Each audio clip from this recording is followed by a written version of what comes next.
but you're never alone.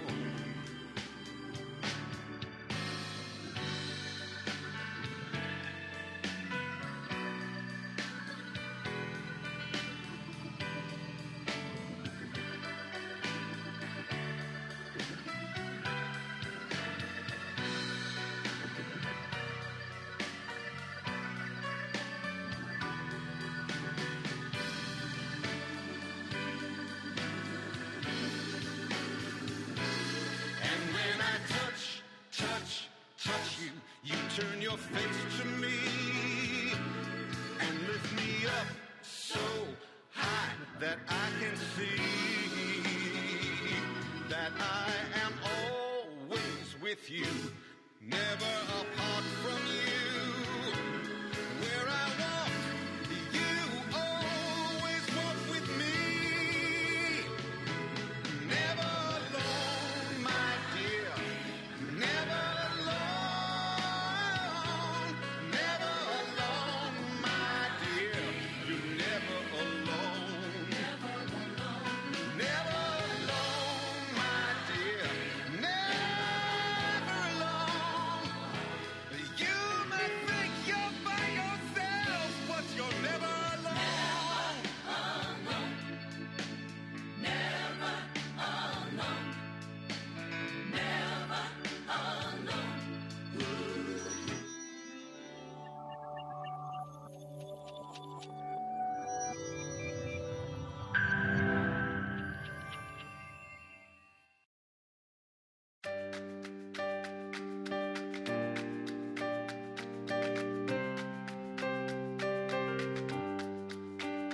Unity Earth TV, Unity Earth TV, Unity Earth, oh come on home. Unity Earth TV, Unity Earth TV, Unity Earth, we're coming home.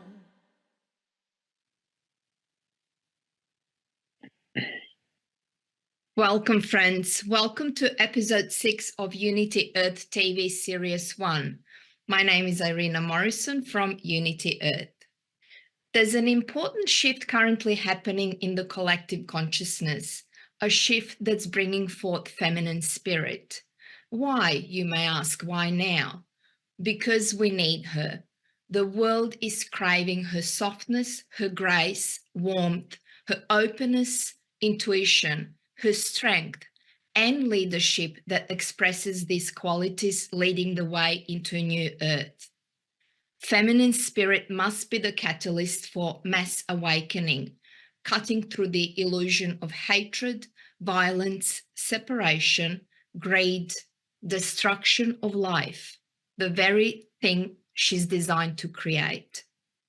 So, dear friends, we are very excited to bring to you today a group of women, amazing women, mothers, grandmothers, authors, musicians, peace activists, Indigenous wisdom keepers, spiritual teachers, women in service to love and life. And it's my great pleasure to introduce my co-facilitator and dear friend, Elisabeth Williams. Over to you, Liz, to also welcome our audience to this event. Thank you, Irina. It is such a glorious honor to be with you all. And I welcome everyone to this inspiring gathering of women in service to love and life. Deepest gratitude to Unity Earth and their team for making this possible. In just a moment, we'll open the circle and introduce you to an amazing group of women who will share their messages of peace, hope, and love. But first, a moment of reflection. It is said that peace begins within, an inner peace we all long for, but which can be challenging to achieve in this time of chaos and uncertainty on the planet. Our brains are wired to scan for danger in the hopes of keeping us safe from harm. But what if we could rewire our brains for peace? In fact, create new neural pathways to peace? We can. Peace reigns when we choose to invite the peace that passeth all understanding to reemerge from within and take hold of our heart. Peace reigns when we choose to no longer be divided from our sisters and brothers and instead support each other. Peace reigns when we come together to say we will no longer tolerate the perpetual culture of violence and war on this planet that results in untold suffering and misery, which our so-called leaders seem unable or unwilling to stop. In this challenging yet auspicious time, many are asking, where are the women? They're right here, wholeheartedly engaged in sacred activism, so love and life triumph over fear, hatred, and despair. All share the sacred mission of ushering in the divine feminine and raising the consciousness of humanity to midwife a new earth based in peace, love, and harmony. It's time for the voice of women to be heard and heeded. As Barbara Marx Hubbard said, from procreation to co-creation, for women who want to play a role in helping to birth a new collective reality that is life-affirming, life-sustaining, and life-enhancing.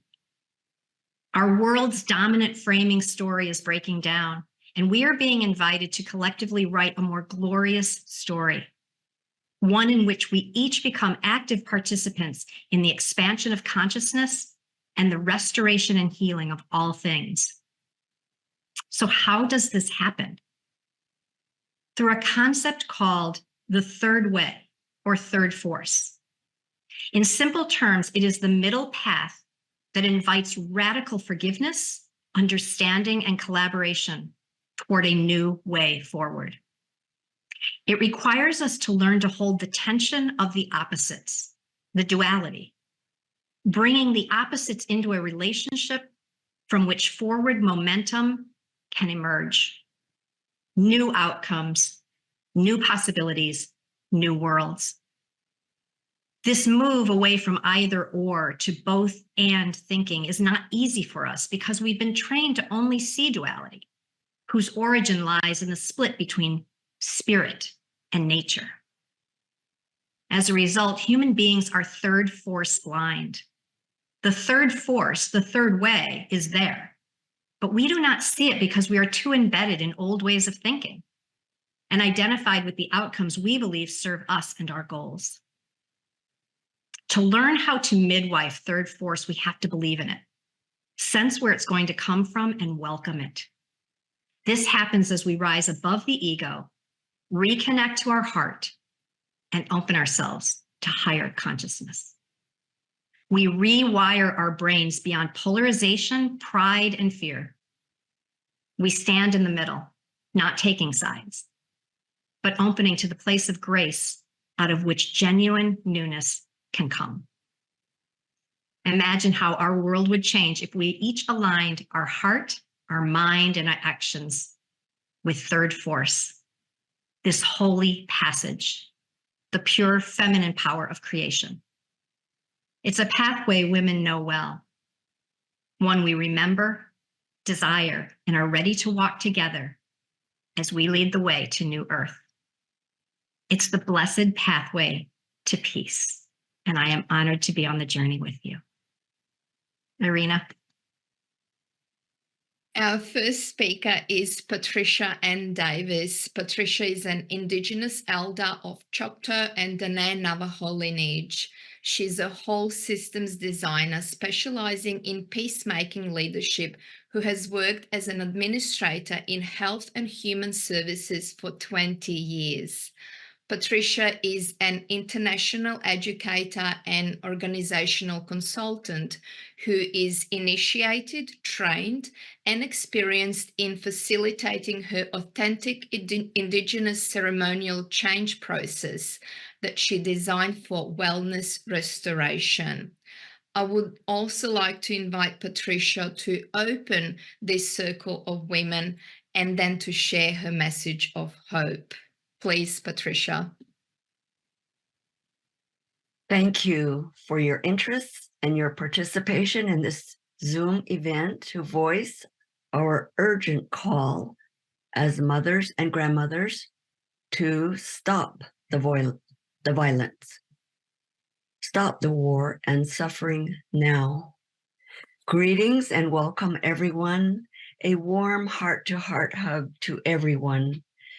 and gratitude always to my late Dene father, Anselm Davis Sr. from Look at You Guy, Arizona, who gave me this task at an early age, quote, he said, undo the thinking that caused our people so much violence and suffering. And it has been my life's work to create these opportunities to be visible, to educate in the mass media for mass healing. My message of hope as a woman of service to love and life as a cross-cultural and intergenerational spiritual healing work, that is my domain. I know from my Indigenous lens that we must reframe out of unhealthy helping, which is helping people to stay the way they are.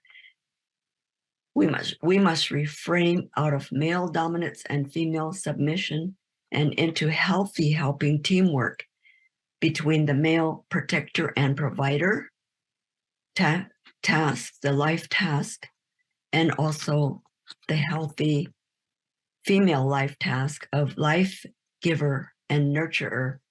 We must use co-creative power within each and every one of us to have power with each other.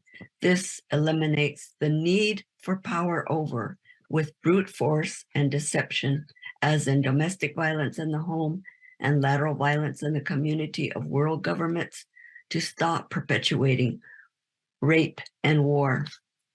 Now I will introduce myself in the Dene traditional way. Dene is speaking of people, and we're all the holy people. Beloved relatives, my spiritual family, everything that is good, beautiful, and true for children, for parents, for grandparents, for families, for communities, and especially the healing of nations is all that I speak. I greet you with a warm, loving heart from my fireplace to your fireplace, from my ceremonial fireplace to the hearth of your homes, which is the symbol of spiritual and humane family love. I'm born of the Mississippi Band of Choctaw for the Tachitni and Kia'ani authentic medicine clans of the Dene Nation and the original people of Turtle Island. We call ourselves Dene, holy people. Thus I affirm, Diyin Dene Biyanshle, I am a precious child of the holy people. Ado Nihidle, also we are all precious children of the Creator within the natural order laws of creation that governs each of us, that governs everyone equally. Peace eternally exists within us and around us in a spiritually inclusive, all-encompassing oneness that we call Hojo. The original people of this land were stewards of the four sacred elements of earth, water, fire, and air. We took care of these environmental elements because our very life constitution is of the earth, our physical body, water, our emotive body, fire is our temperature, and air is actually the holy and sacred breath of our Creator, the perfect peace and love of Creator. This is the fundamental basis of equality of all people as we journey upon our sacred Mother Earth and with Father Sky. And I want to mention here a reminder that childbirth is not pain, it is actually labor. And it's so many hours of labor to give birth to a child. And we do not want to go through so many hours of labor to give life and birth to a child, only to have someone else's mother going through the same thing, and then for our children to be bombing and killing each other. That is insane. It is a spell, and it must be lifted off of humanity. So thus we affirm Divine Mother and Loving Father, and Loving Mother and Divine Father, in our integrity where we know and see truth as the only real power, where we know and see truth as our protection, we as Indigenous elders call upon all humane beings to hear and to act upon our compassionate call as loving mothers and grandmothers to stop the violence, to stop the suffering of rape and war. Now, we all know all wars are against children, and we are adamantly refusing to recruit the next generation of youth to participate. We do not want them to participate in their own demise.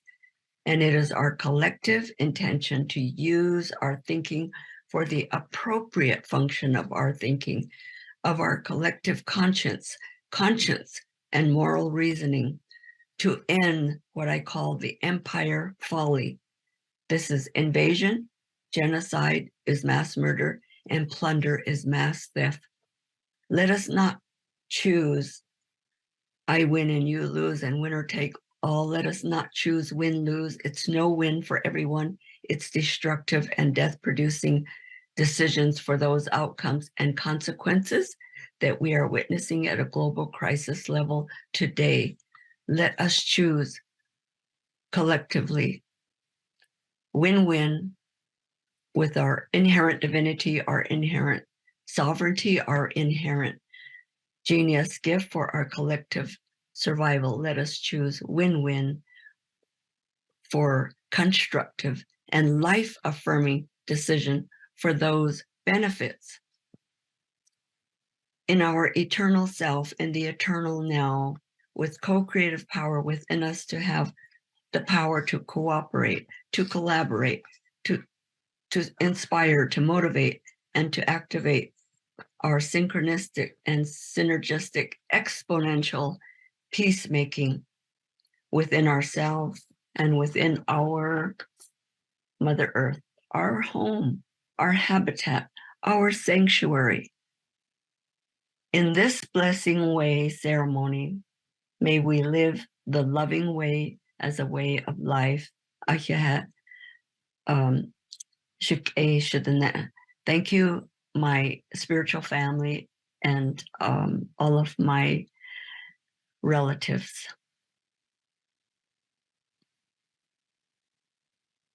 And thank you, Patricia, for that beautiful, beautiful opening to our circle. And now I'd like to introduce Anne Baring, who I have been collaborating with for the past 6 months or so on what we have called our urgent call to all mothers and grandmothers. War and violence ends now. Dr. Anne Baring was born in 1931 and is a historian, teacher, and Jungian analyst. She is the author and co-author of 8 books, among them The Myth of the Goddess, The Divine Feminine, and The Dream of the Cosmos, A Quest for the Soul. In July, she published Messages from a Transcendent Dimension, the channeled messages received by her mother from 1943 to 1968. Her 2 websites are devoted to a new vision of reality and the choice we need to make if our species is to survive. Welcome, Anne.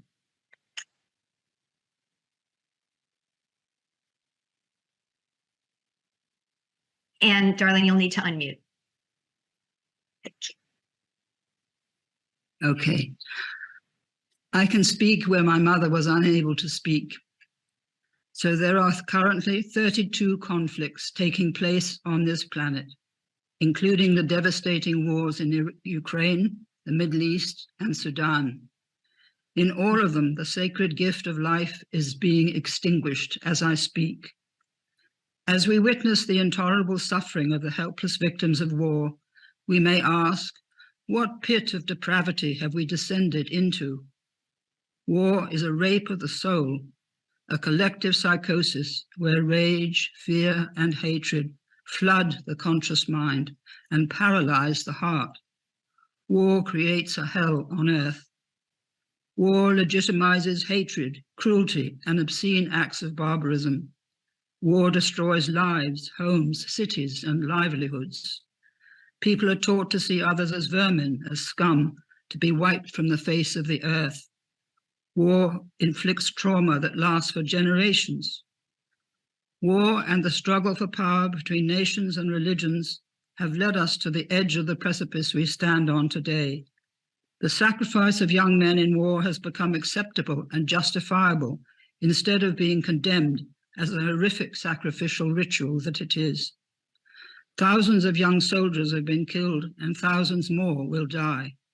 They write to their mothers and wives that they do not want to die. They do not want to kill, yet they will kill and be killed. Women have no voice in these terrible conflicts. During the 4 millennia of patriarchal rule, women and children have been the silent victims of war. Rape is the oldest and least reported crime of war. What happened to women in the Iliad 3,000 years ago is still happening today, all over the world. Women, if they survive, can be shunned by their communities and never recover from the horror, shame, and humiliation of the violent assault on their bodies. The fate of the earth now lies in the hands of women. Only women can break the powerful spell of the addiction to war. Only women can help men to free themselves from the compulsion to engage in war and create ever more demonic weapons. The stockpile of nuclear weapons now stands at 12,000, with the United States and Russia accounting for 90% of these. Men cannot free themselves from their addiction to war because it is rooted in immensely powerful survival instincts. Only women in service to love and life can bring the insanity of war and violence to an end. There are two widely divergent views of our presence on this planet.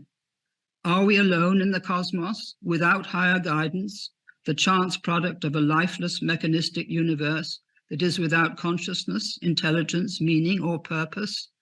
Or are we on an incredible evolutionary journey that has brought us to this crucial time of choice, when we must transcend old habits, free ourselves from the web of evil we have become enmeshed in, and listen to the guidance of the divinity that is within us and all around us? The choice we face is between continuing with a pattern of killing each other, which will lead to our ultimate destruction as a species, or breaking the bonds which have imprisoned and enslaved us for 4 millennia. Women are one half of humanity. We are the carriers of new life. War is an outrageous affront to mothers, to all women, and to the earth herself, our mother. It is up to us to bring to an end the loss of the precious lives that we have carried in our womb. But more than this, war is a crime against the divine feminine, the cosmic mother of all life. The divine feminine is the forgotten aspect of the Godhead, once worshipped as divine wisdom, the Holy Spirit, and the tree of life. The divine feminine is the unseen web of life that connects each one of us to all others, to the life of the planet and the greater life of the cosmos. Because we are part of that web of life, we are all brothers and sisters. The divine feminine stands for the heart and for love, compassion, and justice, the 3 primary values which protect and serve life. It is summed up in this statement by a council of the indigenous people of North America. All life is sacred. We come into life as sacred beings. When we abuse the sacredness of life, we affect all creation. The 3 patriarchal religions banish the divine feminine from their concept of deity. In so doing, they cut the umbilical cord which connected invisible spirit to the life of the earth. As a result, world culture and the human psyche are out of alignment with both the earth and the cosmos.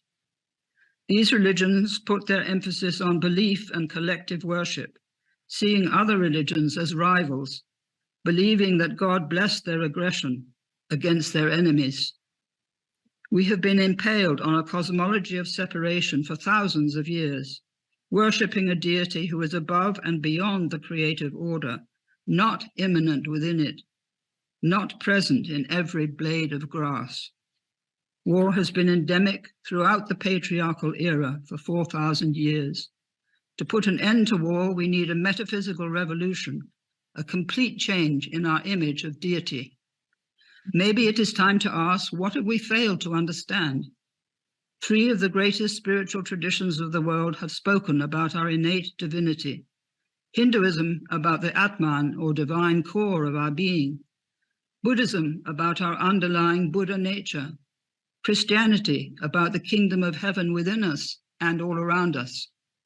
All 3 have taught that our undeveloped consciousness, immersed in material reality, prevents us from knowing and experiencing the truth of who we are and why we are here. The divinity within us seeks expression through love, compassion, and service of life. The body, so casually sacrificed in war, is the sacred temple of the soul. Killing contravenes the law of life. The 6th commandment says, "Thou shalt not kill, for life is given to all by God, and that which God has given, let man not take away." So why, after thousands of years of religion, are we still engaged in wars and preparing for future wars? And why have we created a demonic technology that can wipe us out as a species and destroy the life of the planet? If we realize that all life is sacred and that the life of every human being is a sacred creation, we could bring war and violence to an end. The divine feminine calls to us to become aware that we participate in her life, that everything is connected, one life, one divine spirit. She asks us to awaken to the light hidden within our soul and unite it with the invisible soul of the cosmos. She asks us to transmute the base metal of our understanding so that we, evolved from the very substance of the stars, can know that we live within the love and light of the divine ground while living in this material dimension of reality. So I say again that the fate of the earth lies in the hands of women. The planet will be saved by the intuition of the weak, not by the will of the strong. Love be with you. Love be with the world. Love be the only eternal blessing. Thank you. Thank you, Anne. Our next speaker is Svetlana Kudryashova. Svetlana lives in Kiev, the capital city of Ukraine, which has been at war with Russia since February 2022. She has not been able to leave the city as her husband is disabled. Prior to her retirement, Svetlana was a teacher for 45 years in a local school called Peace School, which was founded by the Ukrainian Movement of Educators for Peace and Mutual Understanding. Svetlana received a certificate as an ambassador for peace in 2013. In addition to her career, Svetlana was involved in peacemaking activities in her community, including the Peace Museum, the Peace Pole Project, and May Peace Prevail on Earth. Svetlana believes there's no peace without peace education. Her message to the world is learn peace, teach peace. Svetlana, will you please share with us your experience living in Ukraine since the start of the war? And of course, tell us a little bit about your message to learn peace, teach peace. Thank you, my dear. It's so nice. I am satisfied with your words. My dear friends, my dear ladies, it's a great honor for me to be among you, the women who want to educate others to live life in peace and blessings. Thanks a lot for this wonderful opportunity. I do support this great idea, especially now, when the war ruins my country, Ukraine, and you see how small Ukraine fights against this monster. So, for the Ukrainians, peace is the only battle worth waging. It's a pity. Firstly, about myself. My name is Svetlana. By the way, the part of my name, Svetla, is translated as light. I am the retired teacher, but I continue to support my school which has the honorable name, the Peace School. I can't help supporting teachers and students because my school is so close to my house and I see it from my windows every day. Now some words about schooling. This year, at last, kids went to school on the 1st of September after a long period of online education, approximately 5 years. But the conditions for studying are hellish. The school was opened this year only, listen, because the bomb shelter was constructed under school building. So when the air alarm siren begins, the kids go down to the shelter. Imagine how they are stressed and how they suffer. In addition, there are 2 shifts at school. It means school works from 8 a.m. till 7 p.m. It's awful, you understand. Furthermore, I had been working as in a happy school till the 24th of February 2022. But the war was far in the east from 2014, and we didn't feel great influence. But now everything is quite different. We are in the center of events. The threat of missile attacks, shelling of different towns and villages happen every day.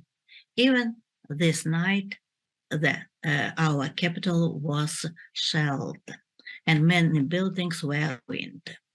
I have never expected to spend my old years in fear and stress. My heart is bleeding when I listen to the latest news. On the other hand, I am proud of living in this wonderful country, Ukraine.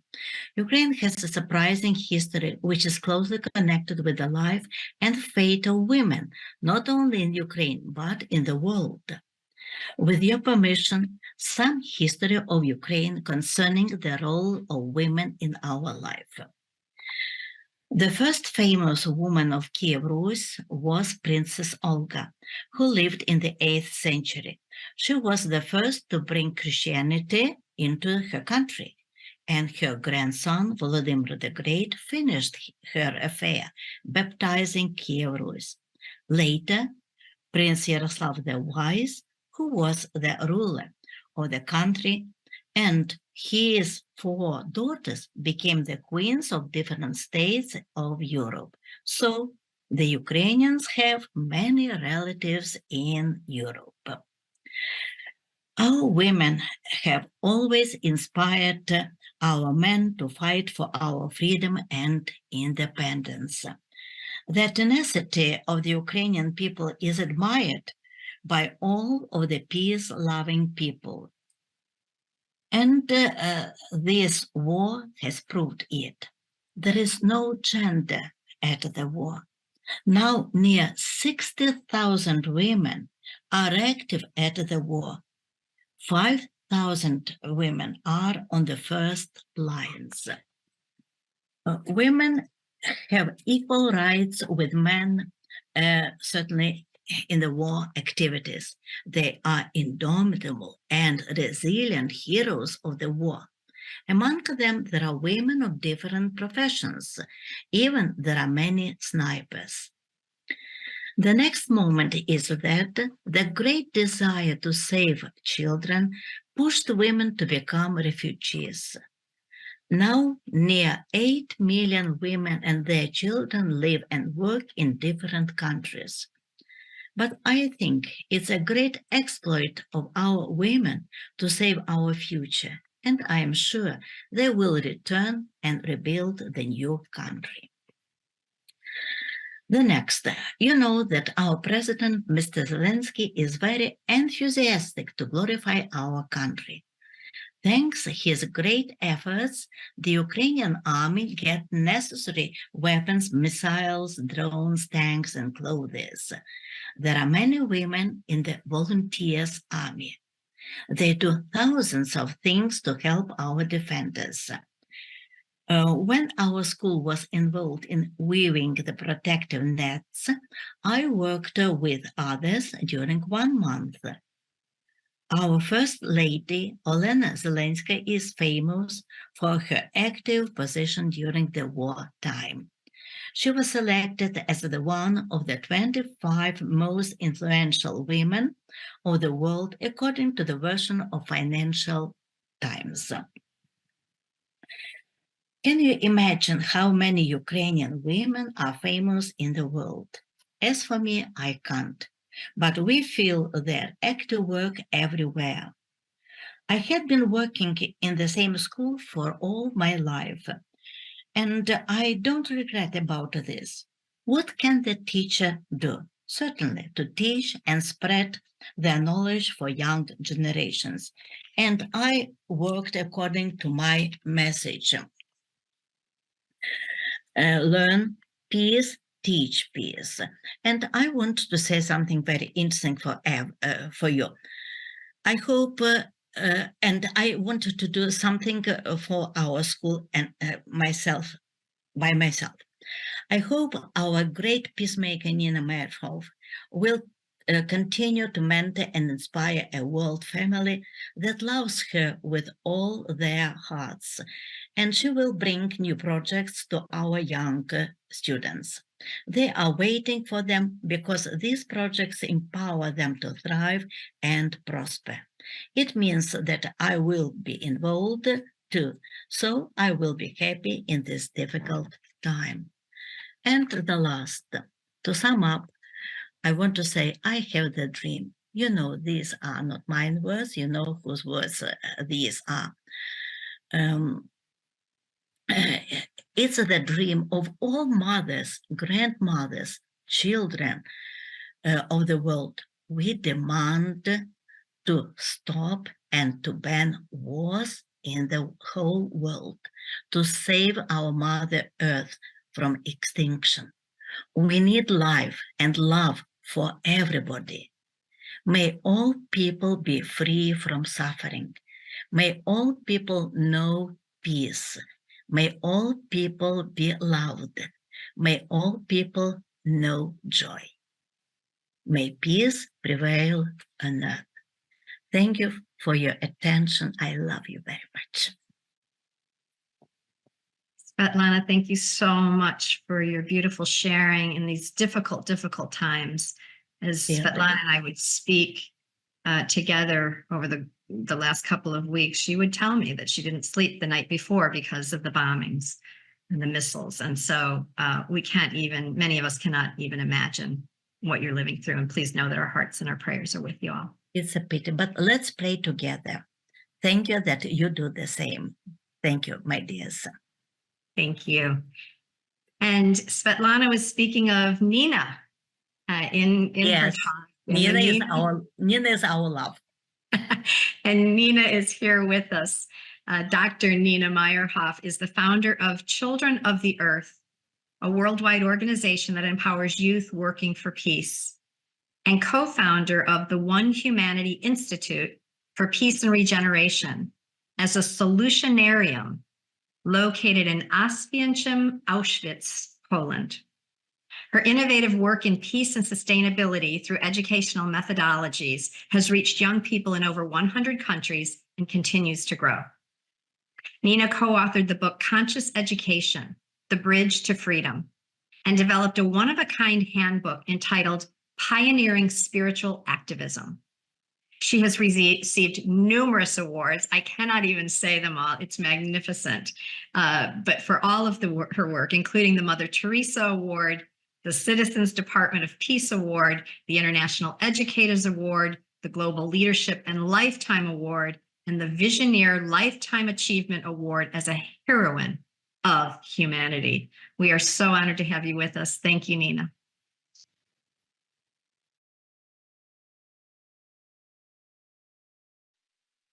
Thank you. It's really amazing to hear those kind of accolades, because I only think of myself as a social activist, a person who really cares about what happens in the world. I've worked with young people for over 50 years. They call me Mama Nina, and I like that. And Svetlana, I love you, and I love all the children at your school and the other teachers. So thank you. I'll tell you a little story. I've worked all around the world, but I was invited to Auschwitz. And that was a very moving experience for me because it was my family's history. My grandmother was murdered the day I was born. So there's a deep connection. And so as a woman who really cares about the children and our future, I worked with another person, Domin Kochevar, to begin to understand what would transforming this horrific place be like. What could we do to create a one humanity? And we've acquired at this point 3 buildings, and one of them is called the House of Hope. And when I heard about the war in Ukraine, there was something that called me, and I ran the first week that I heard right to the border. I was in the United States. I called up 2 people to go with me. We gathered teddy bears and we met women and children at the border, and we saw that they had no place to go. They didn't know what to do with themselves. You know, their men were staying behind, and these were the women with children. That's not the typical war arrangement when you have refugees, families going from country to country. And so I was in Poland, and we raised money. A lot of the people from Unity Earth participated, and we refitted a building for 40 people to live in, and also to create a peace lab, which would be a conference room for young people. And we hired a teacher to teach Polish to the Ukrainian children. And we did Zooms. One of the Zooms we did was, what does the impact of war have on you? And like asking the young people, what does it mean from Rwanda to Chicago and the inner city kids, to the Ukrainian young people, to the Polish kids? They all have very strong reactions. They've had enough. They want to have a life that is beautiful, that allows them to live freedom and allows them to have families in the future and begin to think about what is the world that they want. So from there, we invited also to bring in young people from the Ukraine into the House of Hope. And that was our first actual in-person meeting. And it was very touching, moving, deeply felt. And I would say that what I really understood from one young person who said, it feels like I'm in another universe. So imagine you come from war to a place where you're welcome, where people want you and discuss with you, what is the hope of a future? Who are you? What can you bring to make a better world? So this was a very important turning point. And Svetlana worked with me, and we were so happy to do this. So, at the same time, I wanted to say we did teddy bears, and we took thousands of teddy bears to 30 orphanages for Christmas. And we're able to film one of the orphanages where the children opened their gifts.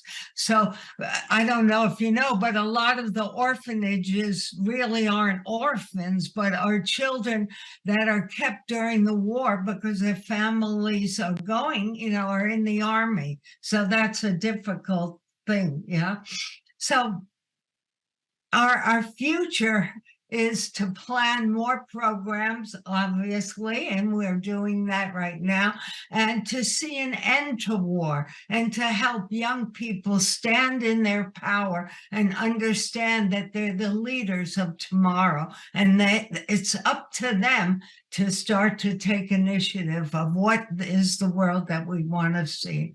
And when I'm very also involved in the Mideast crisis, and I see it as very similar to what's happening in Ukraine. Yeah, not that I take sides, but that Iran, Russia, and China are geopolitical friends on one side behind the scenes, and then it's the United States and the Western country.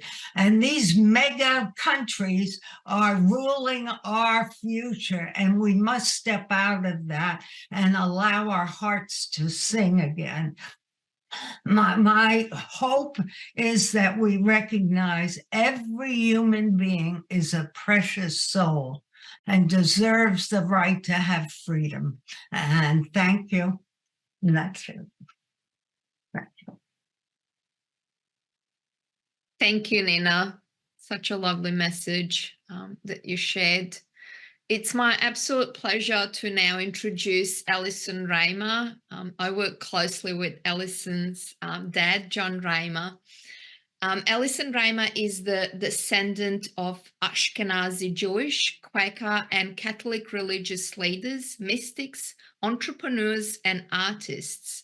She lived and worked in the occupied Palestinian territory and Israel for 15 years, supporting the establishment of several human rights organizations and working with international humanitarian and development organizations.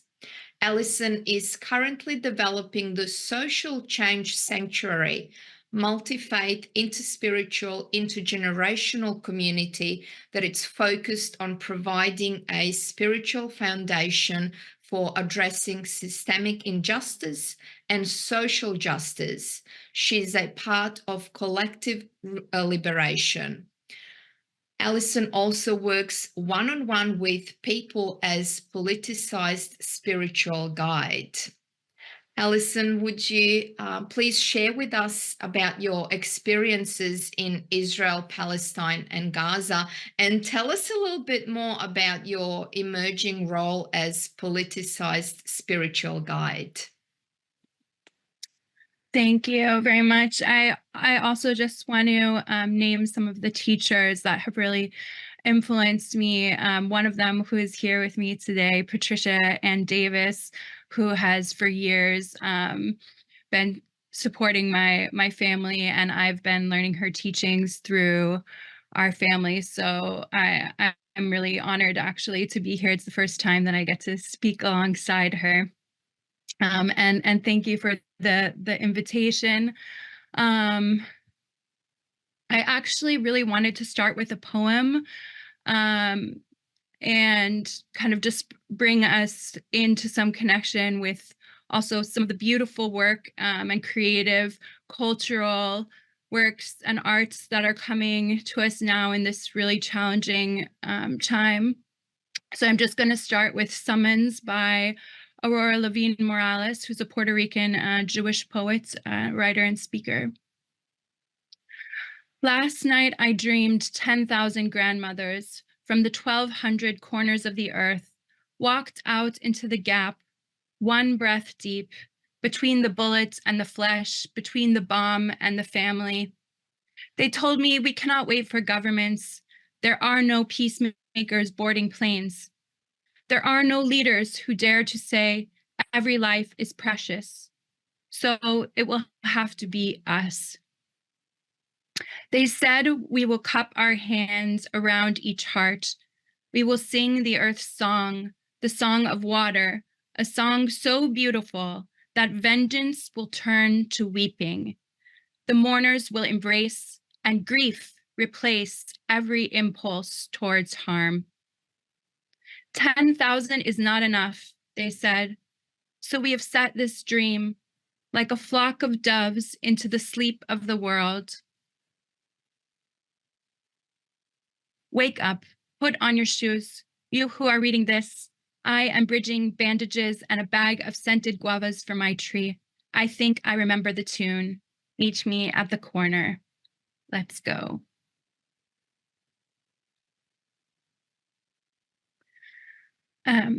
Words are very challenging at this time. Sometimes they come to us very quickly and potently through what feels like clear consciousness, and other times the words that we may have known to express things have shifted and have gone and fallen away.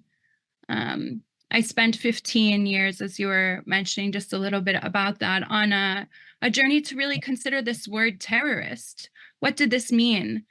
I've grown up with dozens of wars, really, starting with 9/11, Iraq, Afghanistan, and the total destruction of so many cities and sacred places in the Middle East and around the world. I'm born on a land that is stolen and been destroyed, and a people whose culture has been consistently oppressed for generations. And so in continuing in the lineage of both the oppressed and the oppressor, I felt it was very important to go and to know these people that were being called terrorists. And part of the challenge was that I found myself discovering that it wasn't really the people who it wasn't the people who I was told were terrorists at all. They embraced me actually so well when I came with my questions and my confusion, to help me to remove all of the racism and all of the oppression that has been in my mind and in generations of my people. And then to discover actually that my own people were inflicting so much harm and behaving like I had imagined terrorists behaved. And I had to also sit with and be with and learn how to connect with that terrible and painful reality. And it was through that process of recognizing that the dreams that I had and the dreams that Jewish people had, thinking that they were building some homeland and an intentional community and returning to be to one another, was actually not the reality. And instead we were the fodder and the tinder of more fire that comes from the like European and Western thinking and theology and understanding, as we've talked about, of that we can have dominion over people, that we can have dominion over land, that it is not within us and within all of us. So over this time, what I've really come to know and sit with and be with is that sense of what Patricia was speaking about, that we are a precious child of Creator. And I saw that in everyone. I saw that in soldiers and settlers. I saw that in resistance fighters. And I felt what it was, not only for the oppressed, but also for the oppressors. And collective liberation really means all of us. It means everyone. And there's no one that can be left out of that transformative process. And it's here for us to be present to. We don't have to, I think we have to recognize what has happened, and we have to be able to sit and grieve and weep over that to stop our vengeance. But it is not something that doesn't already exist. It is not, there's not the opportunity for us already to be connected to that. So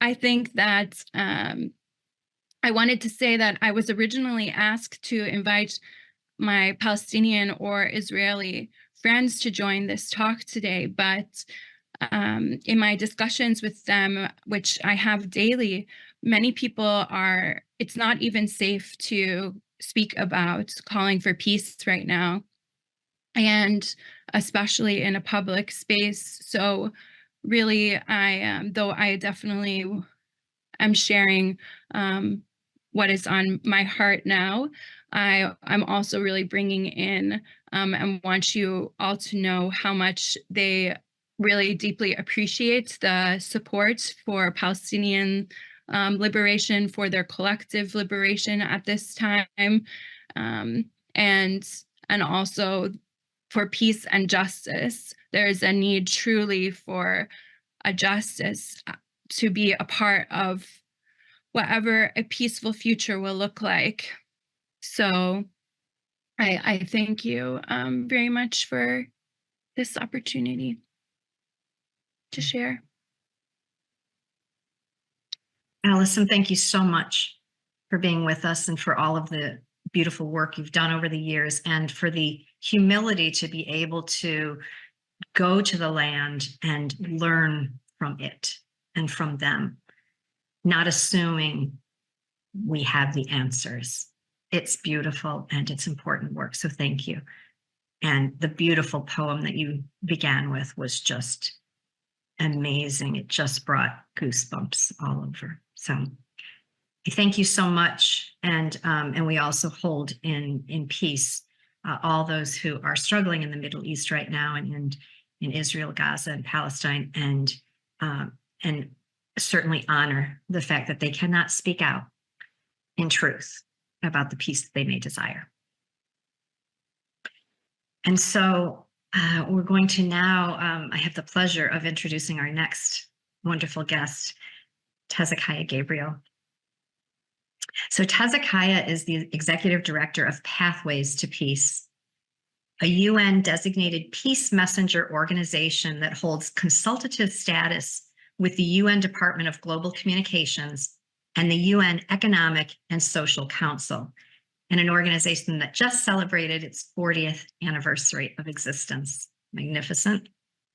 She is the owner of Gabriel Associates, an organizational development firm that works with NGOs locally, nationally, and internationally to effect real and positive change. Hezekiah is an ordained minister who conducts interfaith and cross-cultural ceremonies and works with individuals and groups to empower the divine within each of us. And Tez, I'm so excited to have you share. And I also want to note that one of the most recent projects that Tez is working on is a magnificent occurrence in Guinea amongst young women who are choosing against the violence of female genital mutilation. They are going against what their culture has told them, what their families have told them, and as a result are being ostracized. And Hezekiah and others are stepping in to support them. And so I hope you'll share with us about that as well, Tez, because I think we have much to learn from youth who have that kind of bravery and courage to go against what they've been taught. So thank you for being with us. Thank you. I'm just so honored and humbled by the words that have already been spoken here. I am just so grateful to be here. I have honored, embraced, embodied the divine feminine in my life and in my work for over 40 years. So it's delightful to be here with all of us who are in service to love and life. Thank you, thank you, thank you. I always say that I was dedicated to service before I entered the womb. And so I'm going to be talking today, as you suggested, Liz, about the girls' shelter. And I'm going to share the story of the girls' shelter in Guinea. It's the Avon Madison Girls' Shelter. And as you spoke about, Liz, it is a shelter for girls who are brave and say no to female genital mutilation and are homeless as a result. It's a love story. It's an absolute love story. And it's a story that has evolved into a story about social change and how one can go about empowering these young girls. And it's a story more than anything about bravery. And so I'm delighted to be here to tell that story. First, before I go into the story, I want to lift up our incredible partners in Guinea, because without them, we couldn't be telling this story today. There would be no girls' shelter. The name of the organization is War Against Poverty, and they are a staff of 9, and 7 of them are young men and 2 are young women. They run an orphanage and a school, and now the shelter, the girls' shelter. They are incredibly and totally dedicated to ending gender-based violence and creating a community that stands in solidarity with them. They are very brave. So Guinea is a patriarchal culture. This practice of female genital mutilation has been there and practiced for over 2,000 years. It is deeply embedded in the culture. 75% of young girls will experience the torturous act of female genital mutilation.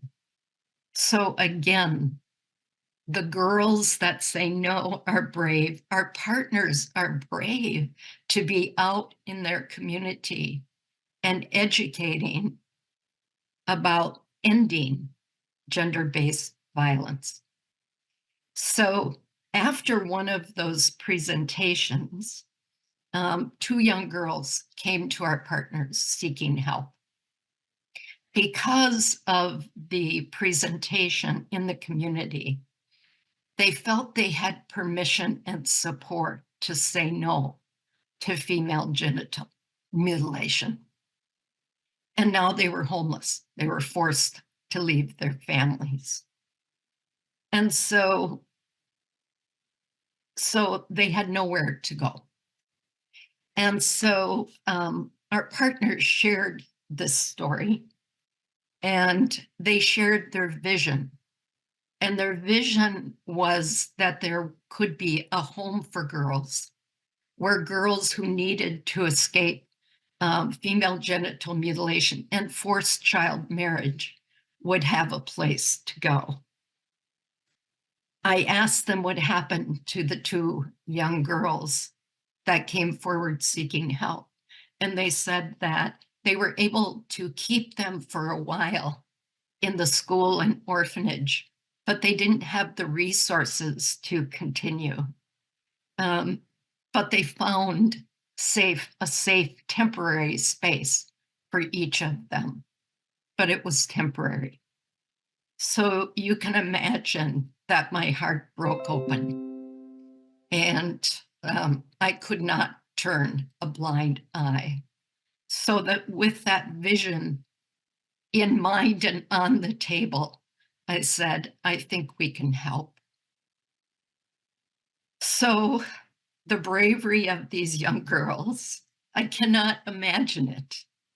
And the bravery of our partners to be able to stand against this practice and to be so dedicated to the young girls in their community and to say no.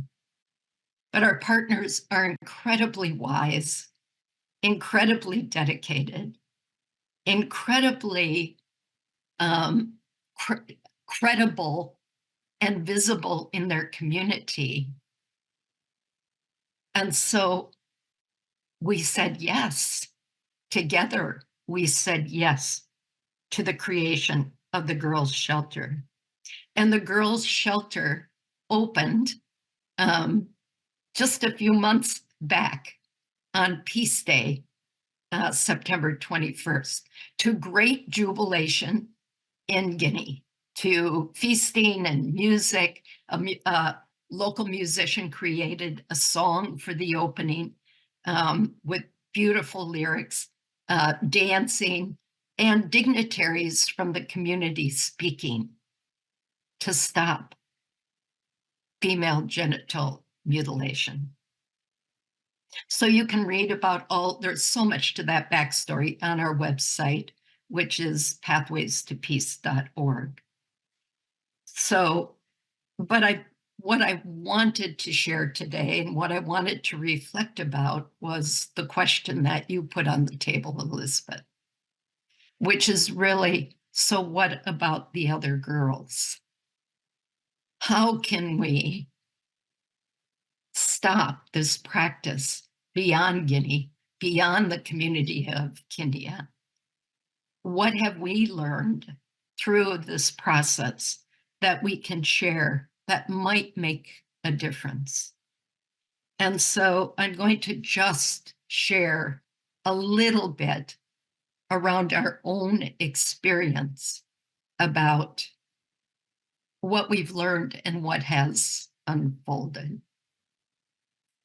This is where the story also touches on second order social change, because we know that we are going to end female genital mutilation and perhaps forced child marriage in Guinea in one generation. So here's what we've learned. First, we know that social change means that it has to work on all levels. So for us, the critical components were having this trusting relationship with our Guinea partners. It's based on love, it's based on mutual respect, and it's based on integrity. Secondly, that our loyal partners were totally dedicated, credible, and able to secure high-level community support because of who they were in their communities. It did not hurt and really helped that they were mostly men, because in a patriarchal culture, we need to have the allies that embrace that divine feminine themselves and that dedication that we experienced.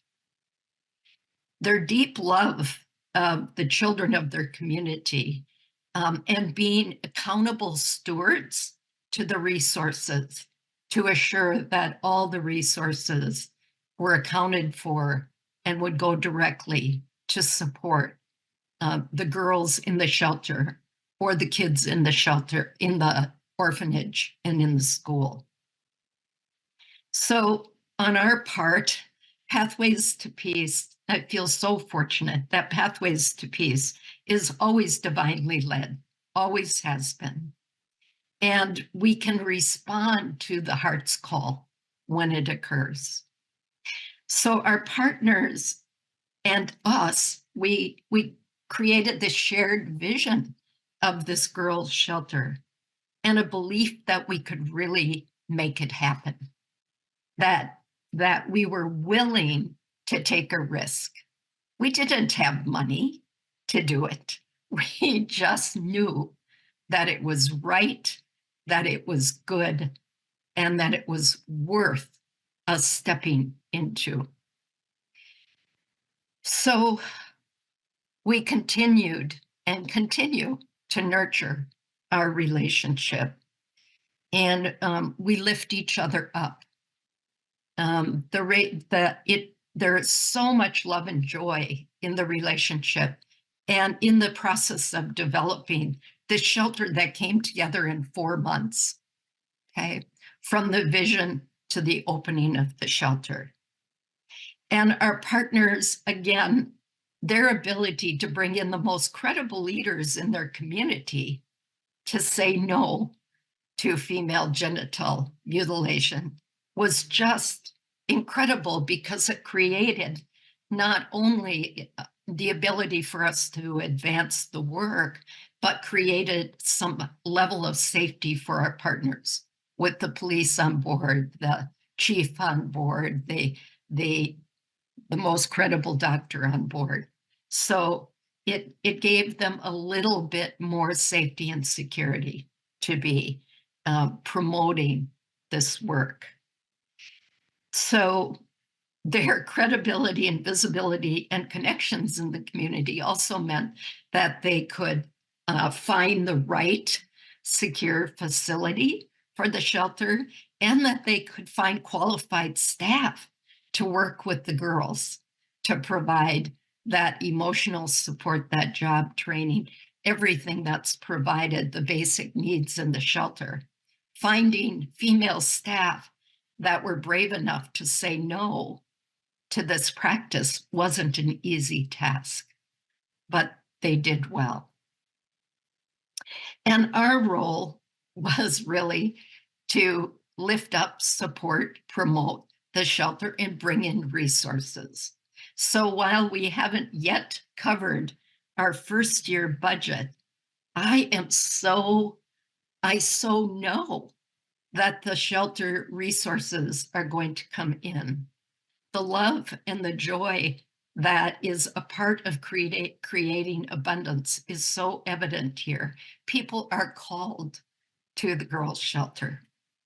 So many amazing people have come forward to lend their time, talent, and resources, and many more will be called. And the invitation is an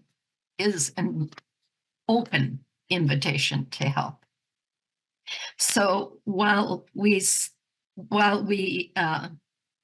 the team is actively out there promoting in Guinea on the ground, promoting, none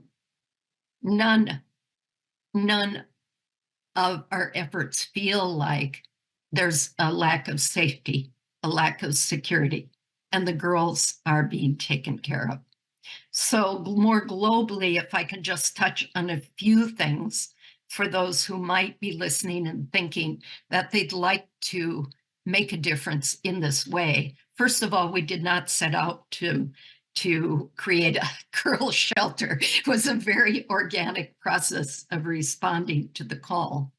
But we do know that that continued community education to stop gender-based violence from credible community members, particularly male allies in those patriarchal cultures, makes a difference. That once you raise that awareness, you need to also be aware of the potential consequences of raising that awareness in the communities. The girls need safe places to go, or they're not going to have the courage to stand up and say no. The girls, and in that safe place, that shelter, what we've provided and what needs to be provided is job training, emotional and physical support for them to become who they were intended to be. And for them to then be role models for other girls. And so as we look out, we know that these girls are becoming women who can effectively contribute to their community in all ways, in decision-making, in economics, that these will be leaders in their community. So thank you for listening. And in closing, I would like to say that we are one, we know that. And that in that spirit of oneness, these girls are our girls and they are us. And so our story continues to unfold with new exciting developments. So please stay tuned. And in that spirit of oneness, I'd like to close with my favorite quote, which is how we approach our work. It's a quote from Lila Watson. And she says, "If you've come to help me, you're wasting your time. But if you come because your liberation is bound to mine, then come and let us work together." So thank you and let's go to work.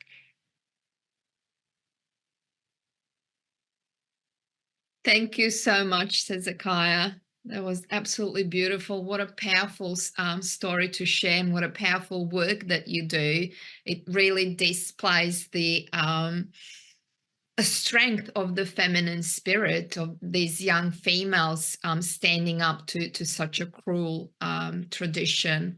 And also, I'd like to say in the way of showing oneness and raising the awareness about, the violence and the cruelty that's taking place that many of us perhaps wouldn't even be aware of. But deep down, we are all connected and we are all affected by it. So thank you for raising the awareness on that issue as well. Next, we have Devi Mohan. Devi is an inspirational speaker, president of the globally active charity ACT Foundation. She's the co-founder of the World Womanhood Project.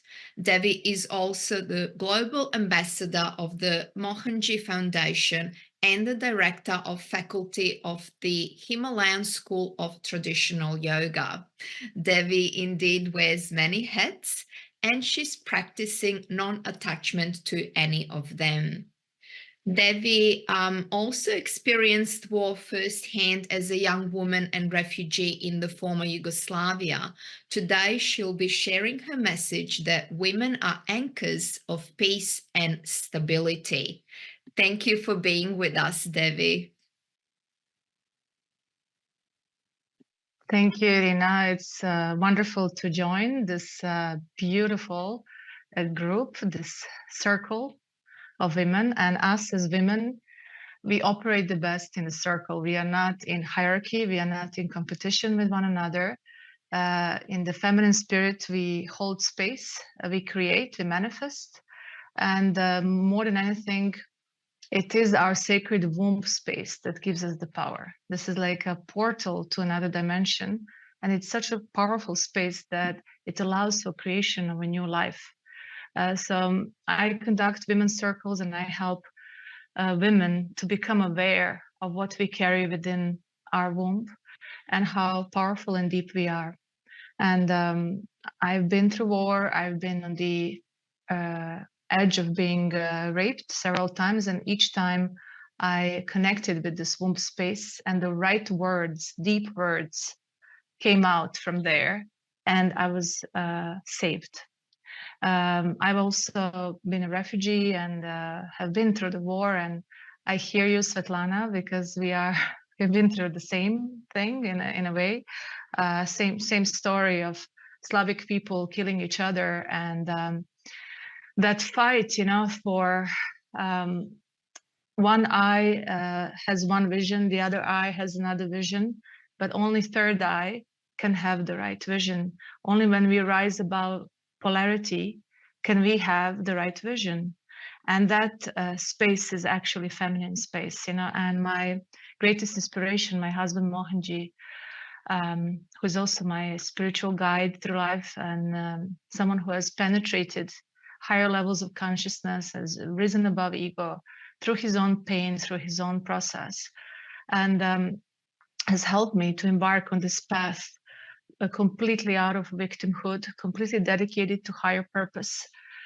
He has helped me understand that, it's from the ancient days in India, you have this energy system in the etheric body with so-called chakras, right? But when you come to the point of Agnya chakra on the forehead, this is the most powerful territory because here you rise above ego. But then there are small adhars, as they call in India, small platforms above.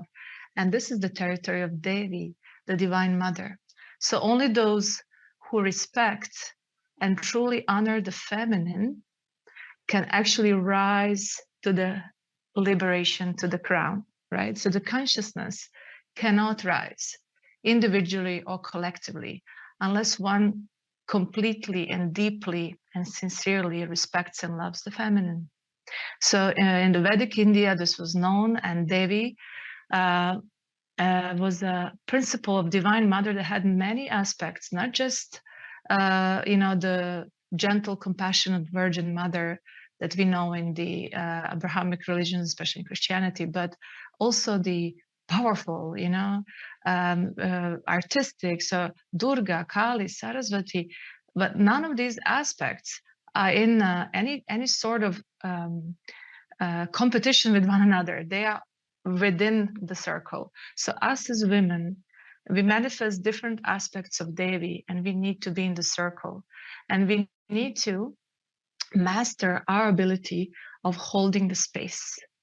Energetic holding of space is a feminine quality.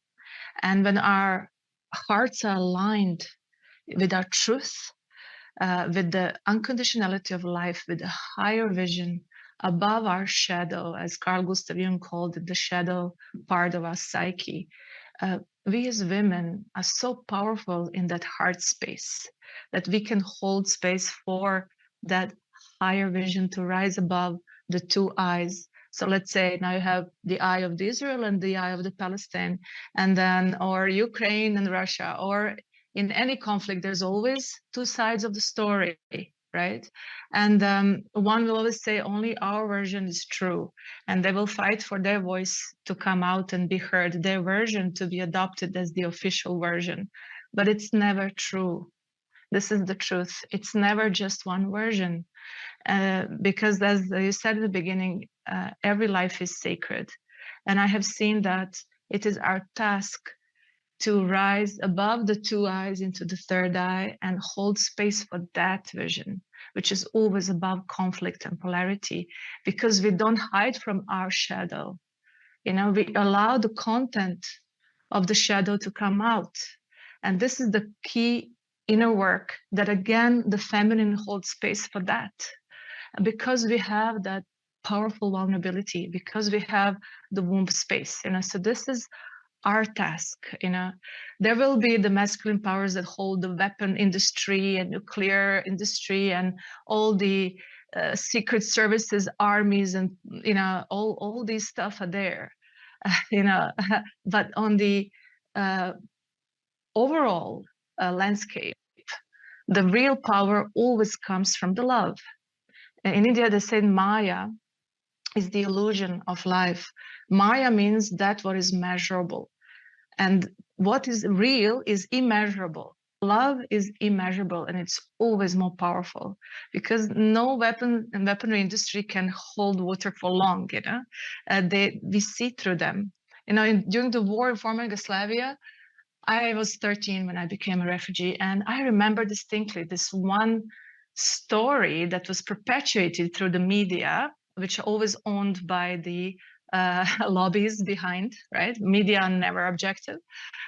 So in Croatia, they showed this horrible image that Serbian extremists, they called Chetniks, have oven-fried Croatian baby, like a piglet, And then when I came to Serbia, just that time I saw the same story, that Croatian extremists, the Ustashi, have oven-fried a baby, The same imagery was shown. So it's meant to cause that polarization, to project from your shadow onto the other, to always see the other as the alien other that you don't relate to, right? So our task as women is to create that space of compassion, understanding that rises above polarity. So I was blessed, to win some scholarships that were my dream. And there was this amazing woman, John B. Kroc, whose husband, was the founder of McDonald's and all that. And after he died, she was left with a lot of wealth, and she dedicated some of that wealth to this amazing scholarship meant to serve peace. So that's John B. Kroc Institute for Peace Studies at Notre Dame University. And I was one of the 20 scholarship winners in the year 2004. And it was my chance to study peace, and it was an amazing, amazing experience. First of all, it was the woman from her heart that made the studies possible for me and other students from war-torn areas, including a lovely gentleman from Palestine Authority, from Rwanda, from Cambodia, from like different countries. And we all, aside from studies, we sometimes had a circle in which we sat, and that was the most powerful part of our studies, when we could share, you know. And I understood the power of sharing the experience-based truth, and that became kind of my calling. And in February this year, I published my book called Home for a Refugee. And home means the consciousness, you know, because when I became a refugee, I lost my home, I lost my grounding, I lost my stability. I felt I lost myself, you know, and I started to search so intensely. My spiritual seeking was like really intense.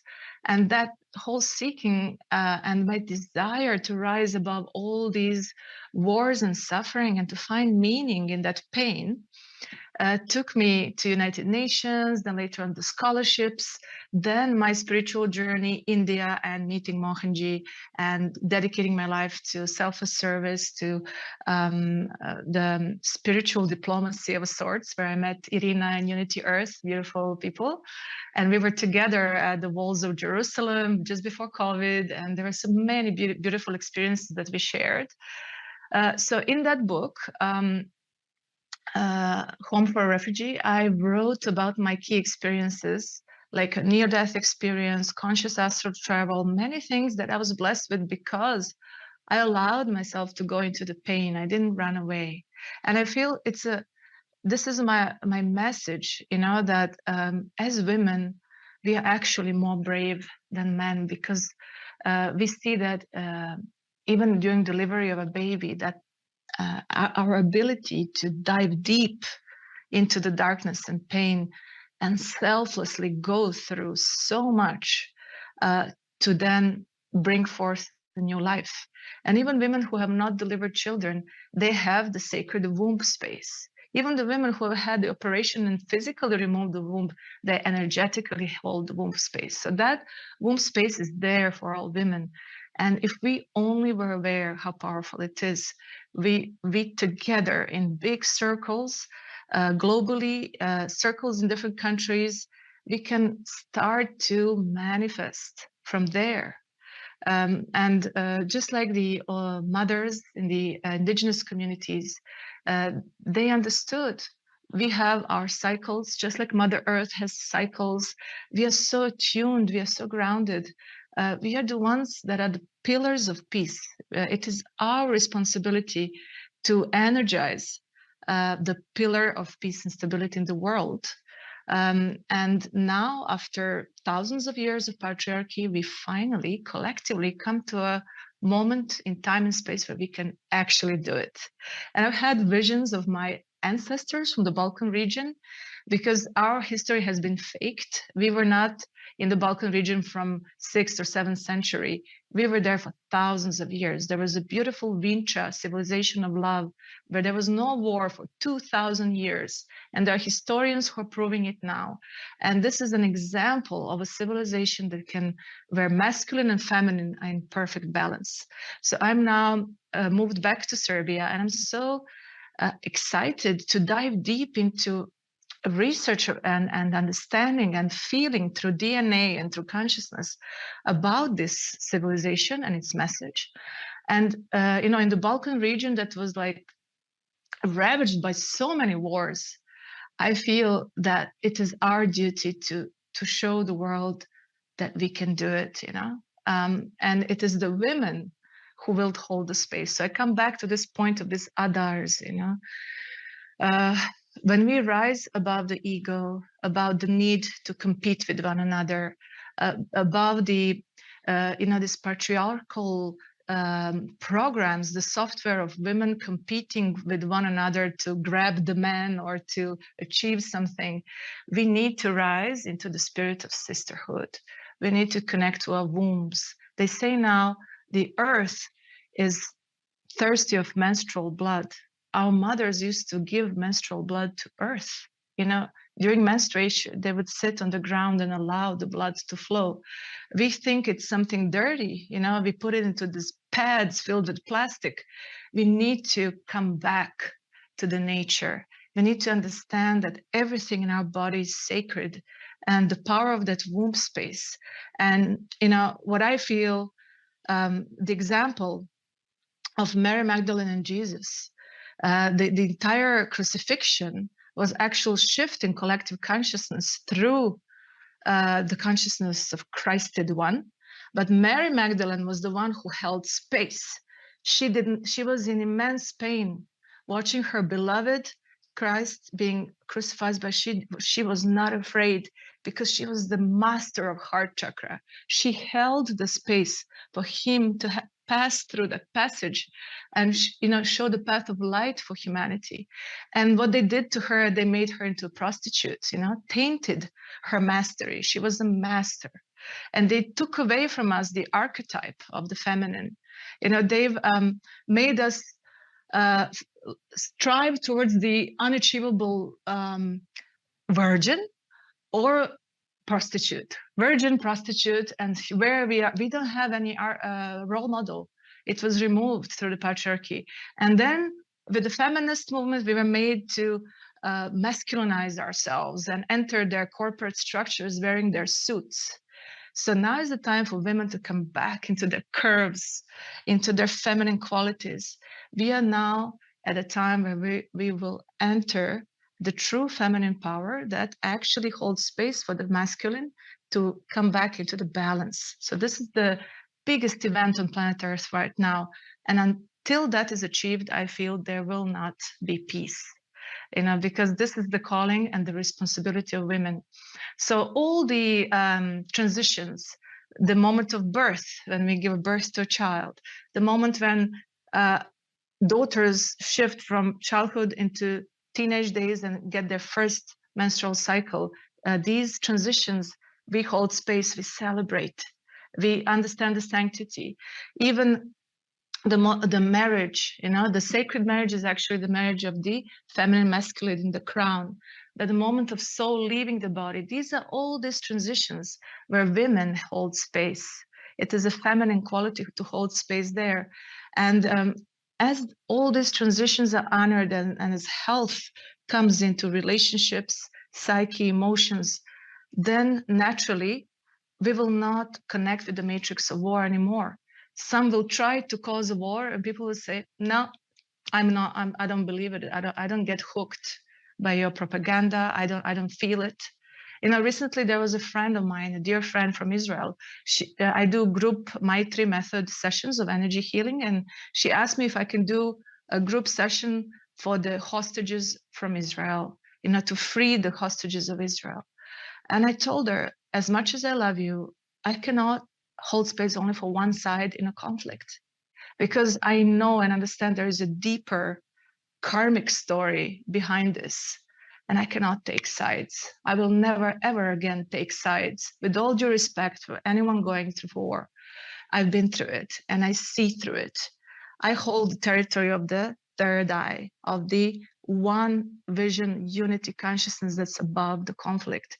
And this is something we need to nurture as women so that we can strengthen that depth of connection in one another through different processes, through a sharing of insight, through women's circles, through understanding of our elders, because in the olden days, as I studied during my peace studies, the indigenous communities, they always had mothers from the community who were the holders of the peace space, because simple logic is no mother wants her child to die in a war or to fight in a war.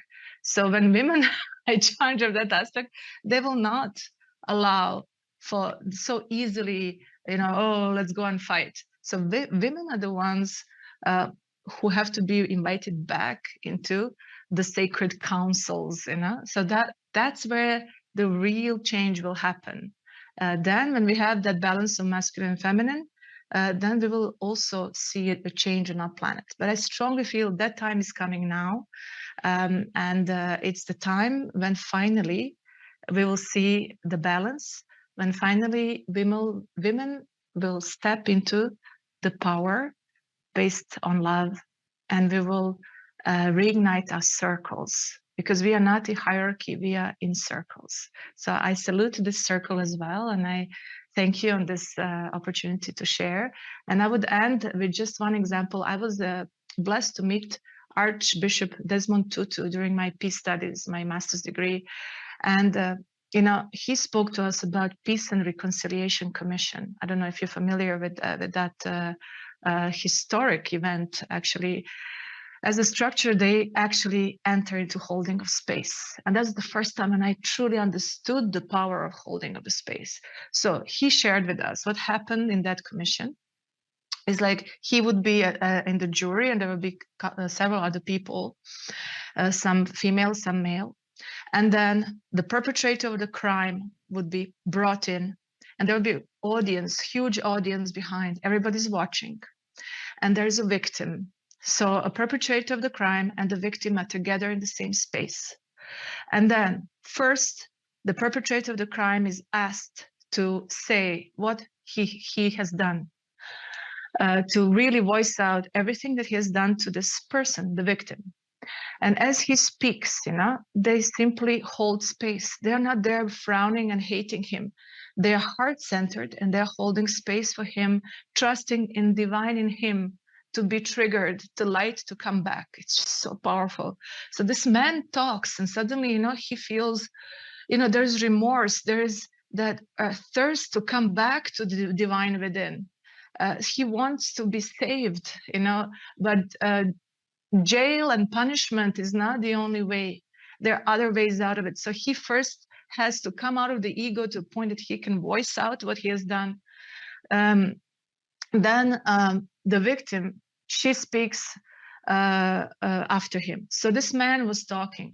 The woman is there, the victim, and he's saying, I did this, I put her breast in a drawer and I was force closing the drawer, hurting her. And he gives all the details of the abuse and harm that he's done to that woman. And at some point he cries, he's going through this process, and she keeps looking. And at the end, she looks him in the eyes and she says, I forgive you. And this is so much more than mental, because she has seen the very fact that he could say in front of everybody all the horrible things he has done. The shift has already happened. And I was so touched by this. I was like, wow, what a powerful, and this is a feminine way of resolving conflict. It's totally feminine because they did it through holding space. I was so deeply impressed by this. I was like, why isn't this applied all over the world? But no, we have a masculine structure. Catch the criminal, put him in the jail, punish him, let him suffer, So this is the other way, right? So we live at a time now when we need to hold space for healing. We need to counsel, we need to guide, and that will also reduce in the collective consciousness that enormous quantity of violence and pain and polarity, So whenever somebody gives you the talk of all those terrorists, all those evil ones, I never buy into it. Now with the conflict of Ukraine and Russia, I was in Ukraine a year and a half ago, part of our Axe Foundation. We were there in Chernivtsi, which is near the Romanian border, so there was no bombing there. And there was a school where there were refugees. I'll just end with that. And it was really emotional for me because I was a refugee once, and I know how it is when you're humiliated, when you can't even wash yourself properly, you have nothing to wear, you have nothing to eat. You go through this horrible curse of having and then not having, because you lived a normal life and suddenly you are this poor person, and you're facing complete insecurity and pain and suffering day after day. So when we came there, there was a sports hall full of women with children. They were sleeping on some mattresses, and they were sheltered in that school. So what we did, we provided a couple of shower cabins so they can shower. We provided ovens so they can cook more food, so they have more quantity of food and more satisfactory food. We brought many donations in food and stuff and hygiene items. And more than that, we also, I brought in, some of my favorite clothes, because I remember my friend told me, when you give something, don't just give stuff you don't need and worn out stuff, and I'll give something you really like out of love, just invest your love energy into what you're giving. So I gave a couple of my favorite clothing items, and there were I remember 5 Ukrainian women who wore my clothes. And then I invited them for a meditation. It's about opening of the heart and healing through love. It's called Power of Purity Meditation. It's very beautiful. And then they had shower, they wore those clothes, and they were like, like aspects of me, those refugees that were healed. And they came for that meditation, and we shared the space, and we looked together into embracing that higher meaning behind our experiences, the divine providence behind everything we go through. And I aim to be an example for other people. Like, there's always a way out of victimhood. And when you open your heart, when you express your love, you will experience something way beyond anything your mind will ever imagine. You will start to see that we are all so deeply interconnected, and we are in this web of divine field of consciousness, of pure love. And we are all here to reignite that divine spark in one another and experience the unity consciousness. So that's what I experienced that day. I saw myself in them. We all came together. And now in Serbia, I see so many Russian people who didn't want to be involved in war, and they came to Serbia to just survive, until all of this is over. And I speak to them as well, and I understand both sides. I understand. I see divine in all, and Debbie, I wish I could. Thank you Yes. so much. We're butting up against time, so I'm just going to have to say thank you so much for all that you've shared. It's such an important message, and we so appreciate your being with us. And Thank you. now I'm sorry if it was long. No, that's okay. I'd like to go ahead and introduce our next speaker, Chloe. Chloe Goodchild is the founder of The Naked Voice, a pioneering experiential vocal training program, providing a sound awareness toolkit of conscious core practices, music, audiobooks, and spoken meditations that empower you to find and to embody your authentic voice. The Naked Voice Charitable Foundation was established in 2004 to disseminate a deeper awareness of the essential role conscious communication plays in strengthening ethical awareness, social health, and well-being in all realms of human life. Chloe's seminal book, The Naked Voice, Transform Your Life Through the Power of Sound, was published in 2015, and her podcast series launched in 2019. You can learn more about all of this at thenakedvoice.com. But now I invite Chloe. She's going to share with us an experiential vocal empowerment practice. Welcome, Chloe. You're muted still, darling.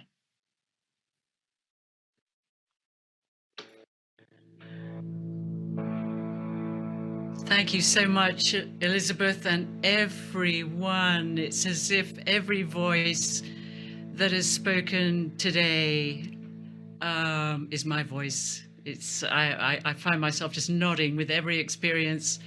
My experience in terms of being face to face with out and out conflict has been more in the field of prisons. I've worked in high security prison in New York City and in Northern Ireland. And it was really in these places of confinement, as Devi was describing so beautifully, that we come up against. It's almost like we're realizing we've created this collective tension, about right and wrong, and about being right or wrong, which creates this separateness. And over the course of my life, I've really investigated this, the voice of separateness. What is this? Why is it that we are so, in conflict? And why does the egoic mind, why has it been allowed to gain so much supremacy over the wisdom the wisdom, the soul, the wisdom of the soul. And so I loved what Davy was saying also about this third way. And I loved, Elisabeth, also what you're saying about the third force. Because for me, I love how when you actually think about the left eye, the right eye, and the pineal gland, the third eye, this triadic relationship between these three ways of seeing are really what inspires the work of the Naked Voice, and it inspires us to really assist people to find a way of communicating with ourselves primarily, and then with others. So I've been blessed to work with Eve Ensler in the Vagina Monologues, where we created the music for the Vagina Monologues in Madison Square Gardens with 20,000 people. And because we didn't have the usual, kind of top class singer in the heart of the garden with everybody projecting their fantasies for having a voice like that, we turned the whole thing the other way around. And it was really in Madison Square Gardens that I discovered the singing field and this understanding of the field of consciousness that everybody here has been referring to, this field of consciousness that is beyond right and wrongdoing. So I'd love just to share this anthem with you. But before I do that, I just invite you just to shake your hands a little bit. Maybe just shake your shoulders a little bit because we've been sitting quite a long time. And just make some nice sound. Woo! Lovely. And just throw your voice around a little bit. Woo!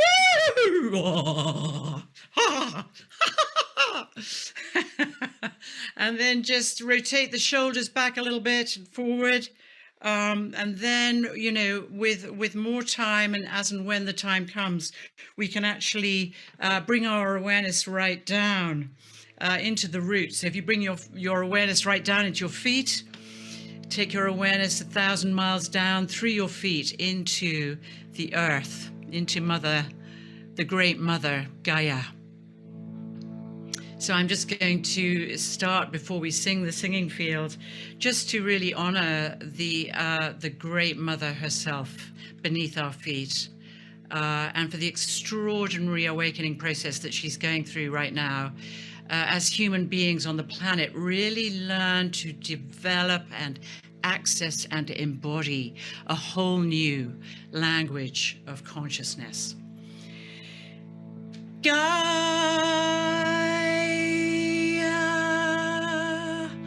Gaia,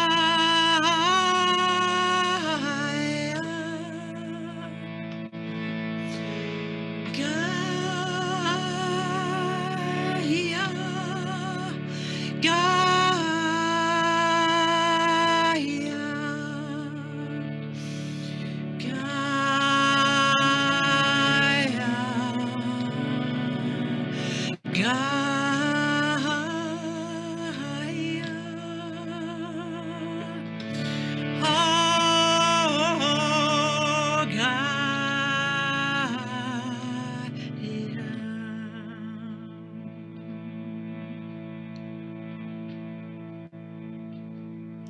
and just take a big breath and just really let your whole body relax right down into the earth and receive the mighty power, the elemental, that great force of the Mother coming up through your feet, up into the legs, up into the hips, energizing the whole spine,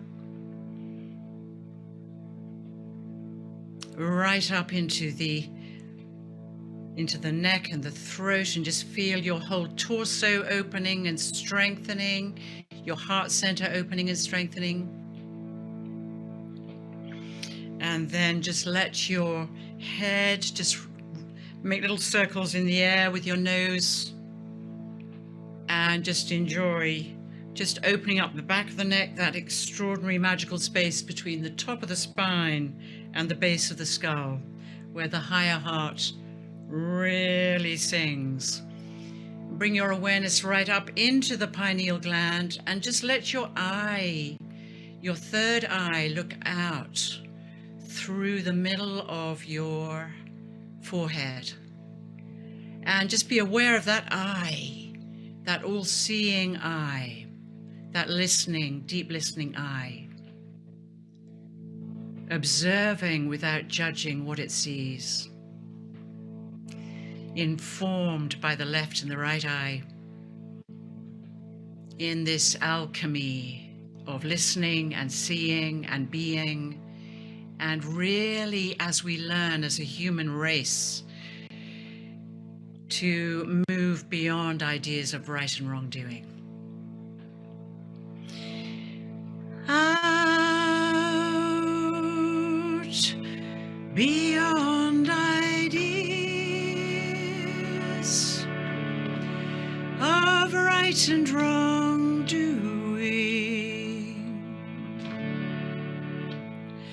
There is a field, a singing field. I'll meet you there. I'll meet you there. I'll meet you there. Beyond the fear, a separation,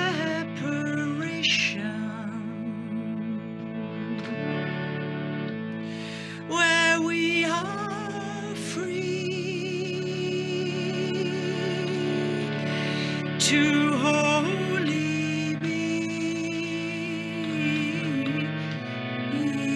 I'll meet you there. I'll meet you there.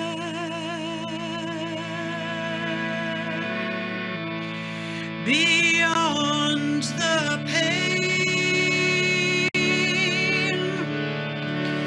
and separation,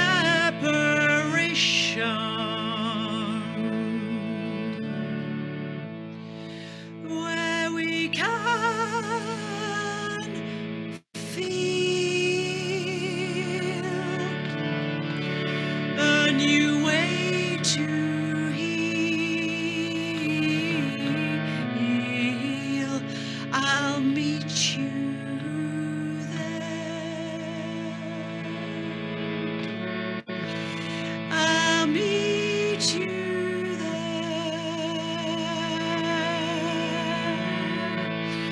I'll meet you there.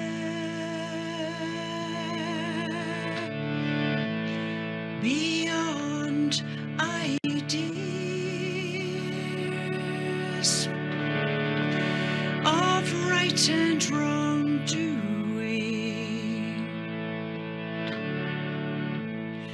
there is a field, a singing field. I'll meet you here.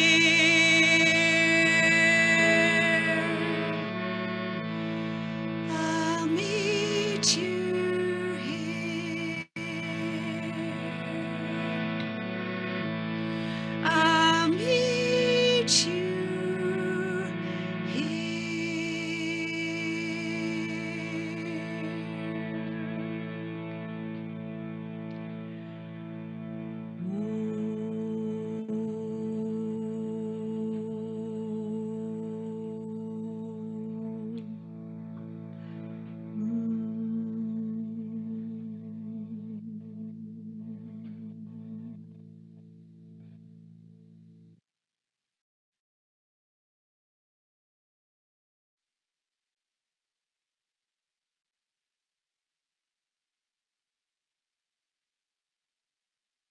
Thank you so much, Chloe. That was absolutely beautiful.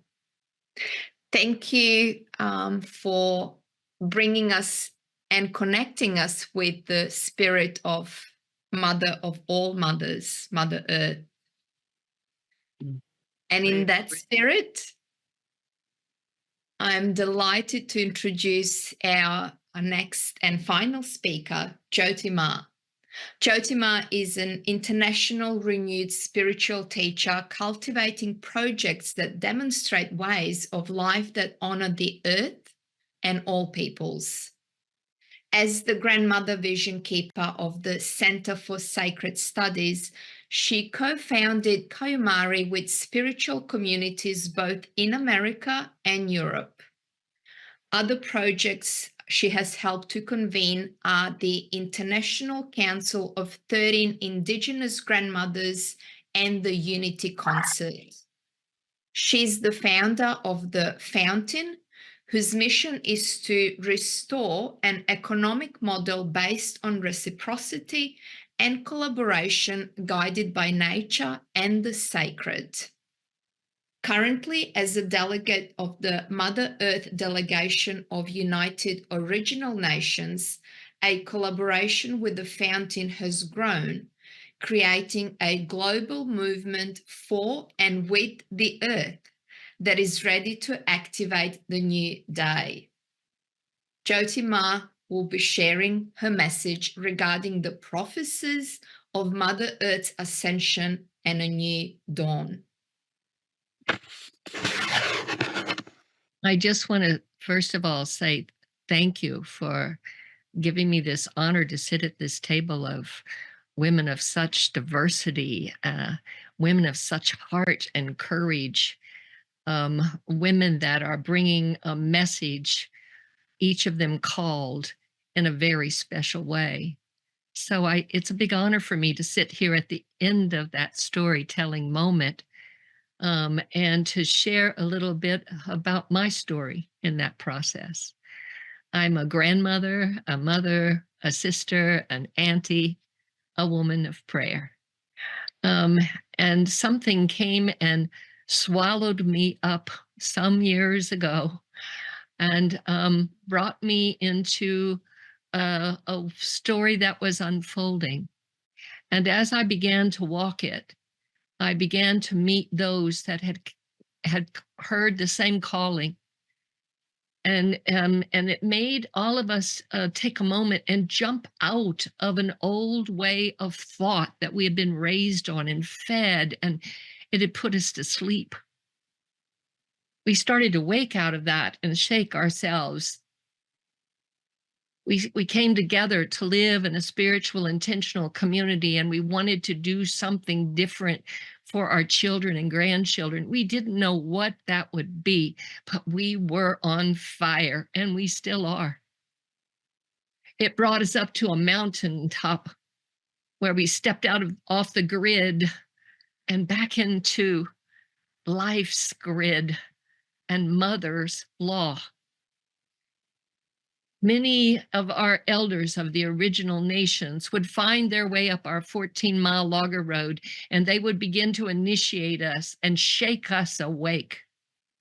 They would begin to help us remember the original principles of life that Mother Earth gave us in her beginning times. We were humbled by this. We were very innocent and we were very unknowing. But we were on fire.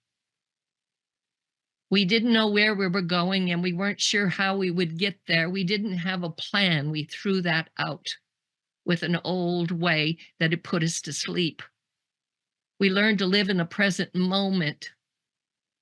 We learned to sit and be in our ceremonial ways, as the elders taught us, to sit and be still and to listen to the intelligence of nature. We remembered and got inspired again when the dialogue with Mother Nature began. And it was only a few years into the beginning of this community that we would realize that we had been put in service to prophecy. We were taught how to listen more deeply. We were taught how to take our steps following the instruction of nature rather than trying to control it, manipulate it, or in somehow or another navigate it. We came back to our simplicity of life and honoring all life as sacred. We came to understand that in this prophecy that they later would share was the eagle condor prophecy that's been heard by many nations around this world. It brought our community to Colombia. It brought our community in 2013 to listen to this prophecy of the eagle condor, that the mamos there of the 4 original people, many tribes called them the elder brother. And when asked why, it's because they still live high in the La Sierra in an original way of life that has never been touched or influenced by the West. They go into caves and live from the time they're born, when they're seen to hold this special consciousness that will be able to blossom and open itself fully. They're brought into the caves out of the light of day until they're 9 years old. Then they go through some testing, some evaluation to see is that consciousness open all the way. And if it isn't, they go back until they're 18. And I have worked with some that have been in the caves for 28 years. I'm humbled every time I sit with them and every time they offer more teaching to deepen my deep listening. They told us in 2013 that we were entering a great, great cleansing time. They told us that this would last over the next 13 years, that the ending would fall into the beginning in 2026. They told us that as this took place, we must listen and watch and be informed by the ending as it falls down, but that we must focus on that which is breaking through. And that which is breaking through is carried by the original principles, those organizations, those individuals, those movements that are following original principle of collaboration, reciprocity, heart, unity, tolerance, compassion. All life is sacred.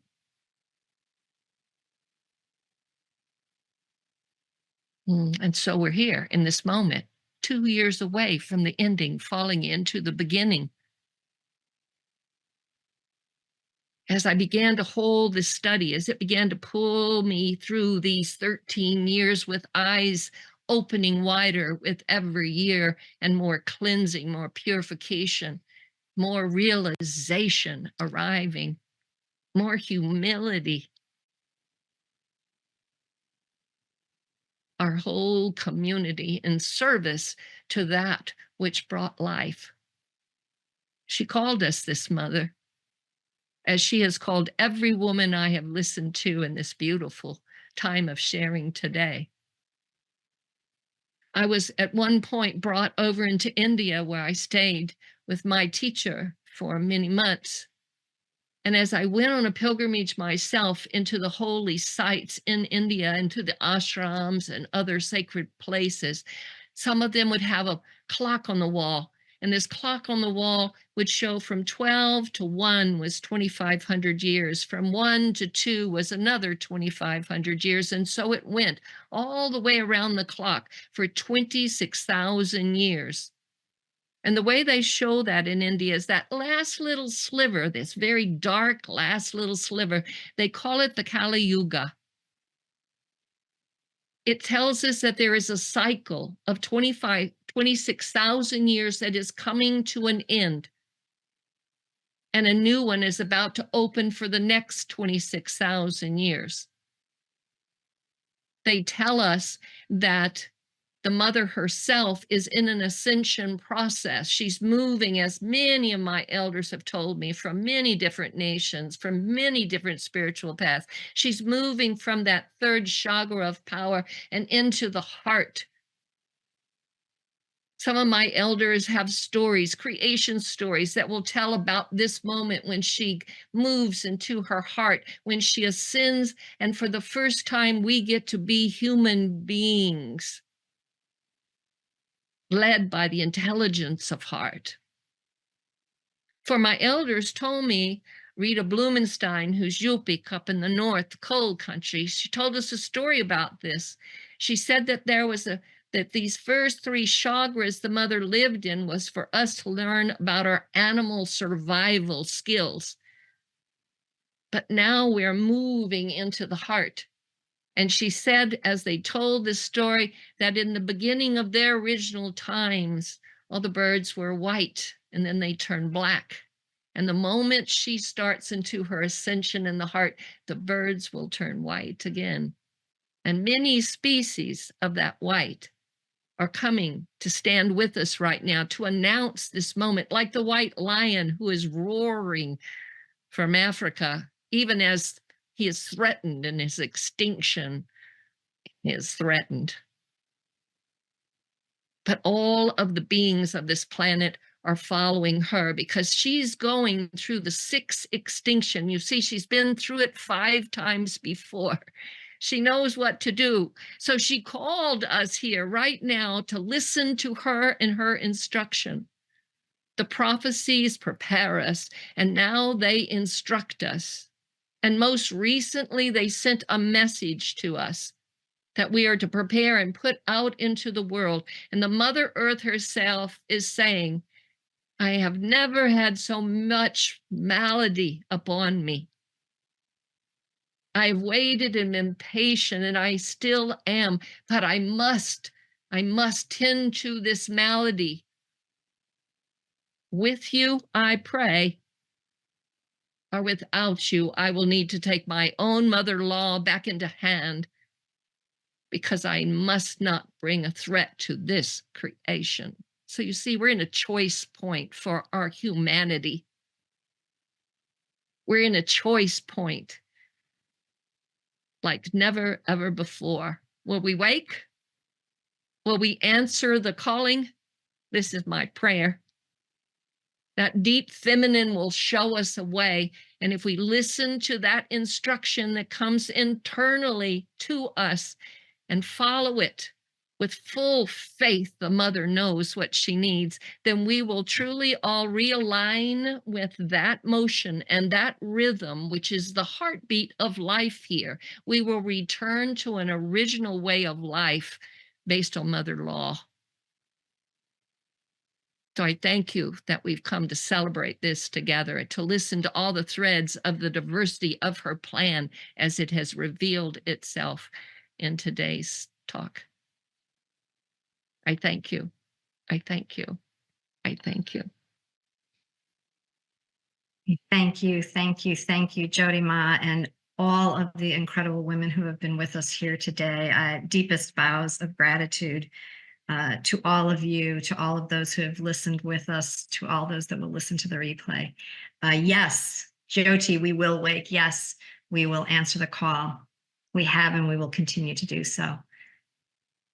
Patricia, would you please close our circle for us?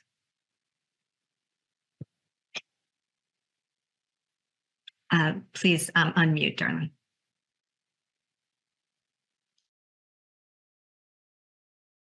One more time. Try that. One more time. It's not unmuting.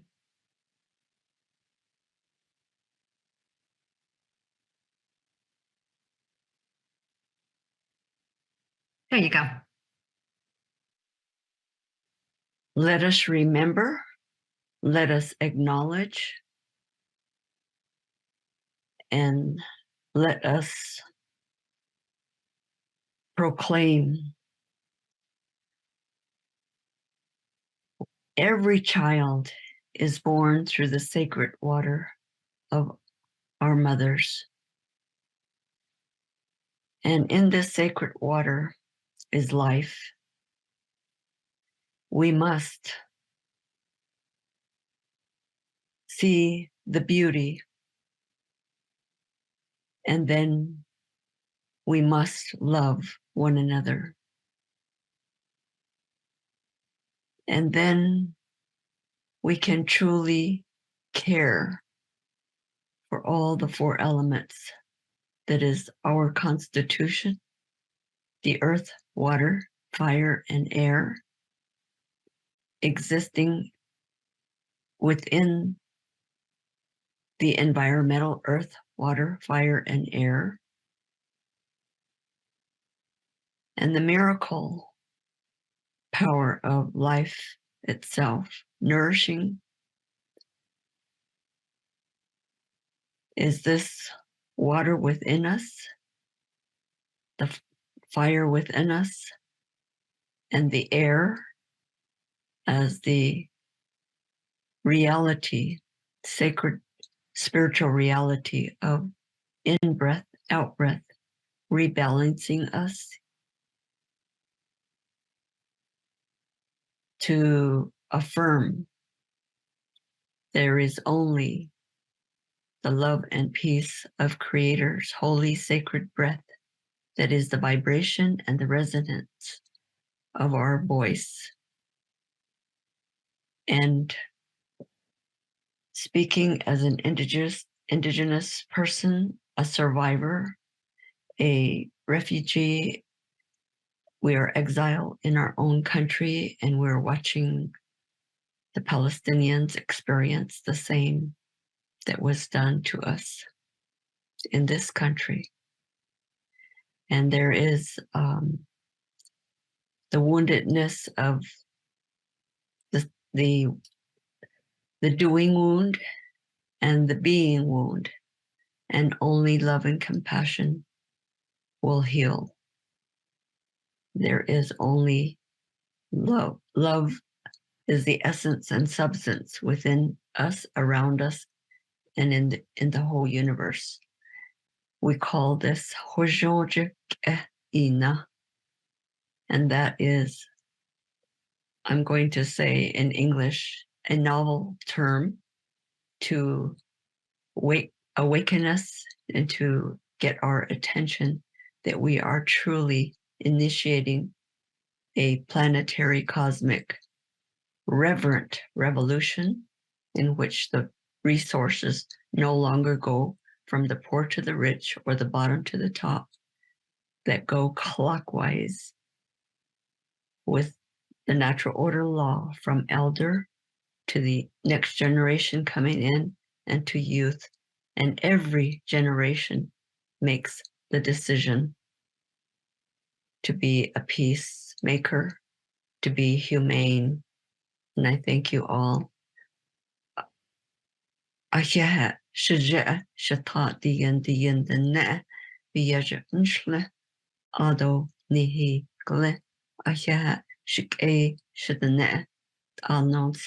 Thank you.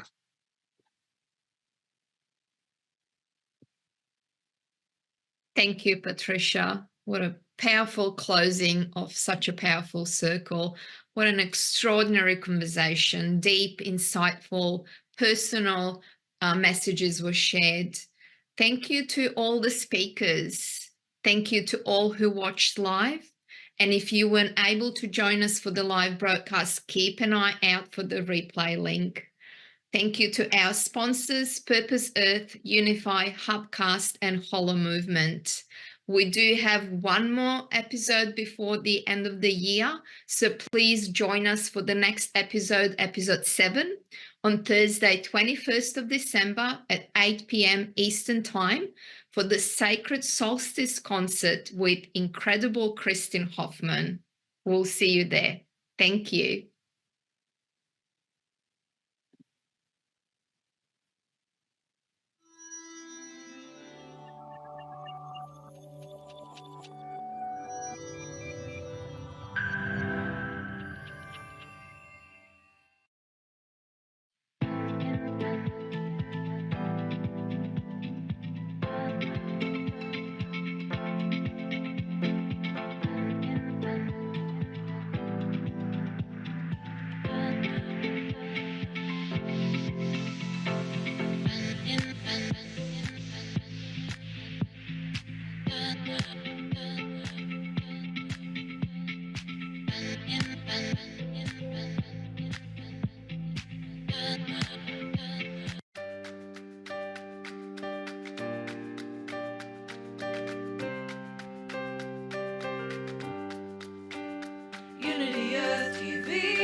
We Aboriginal people are universal. Our dreaming doesn't separate heaven from earth, as we are connected to the universe from the ground, our mother, to the trees, to the animals, to the sky, to the stars, to the sun and the moon.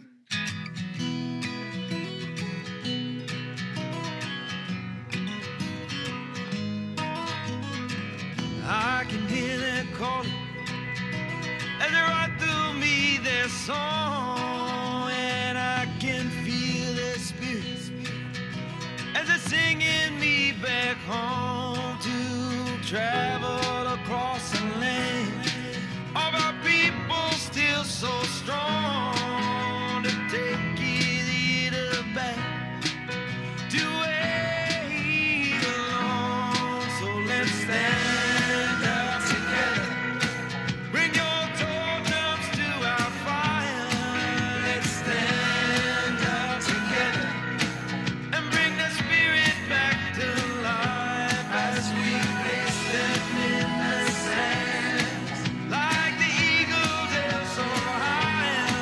Let's stand up together as our tribes all unite. U-N-I-T-Y spells for unity. U-N-I-T-Y.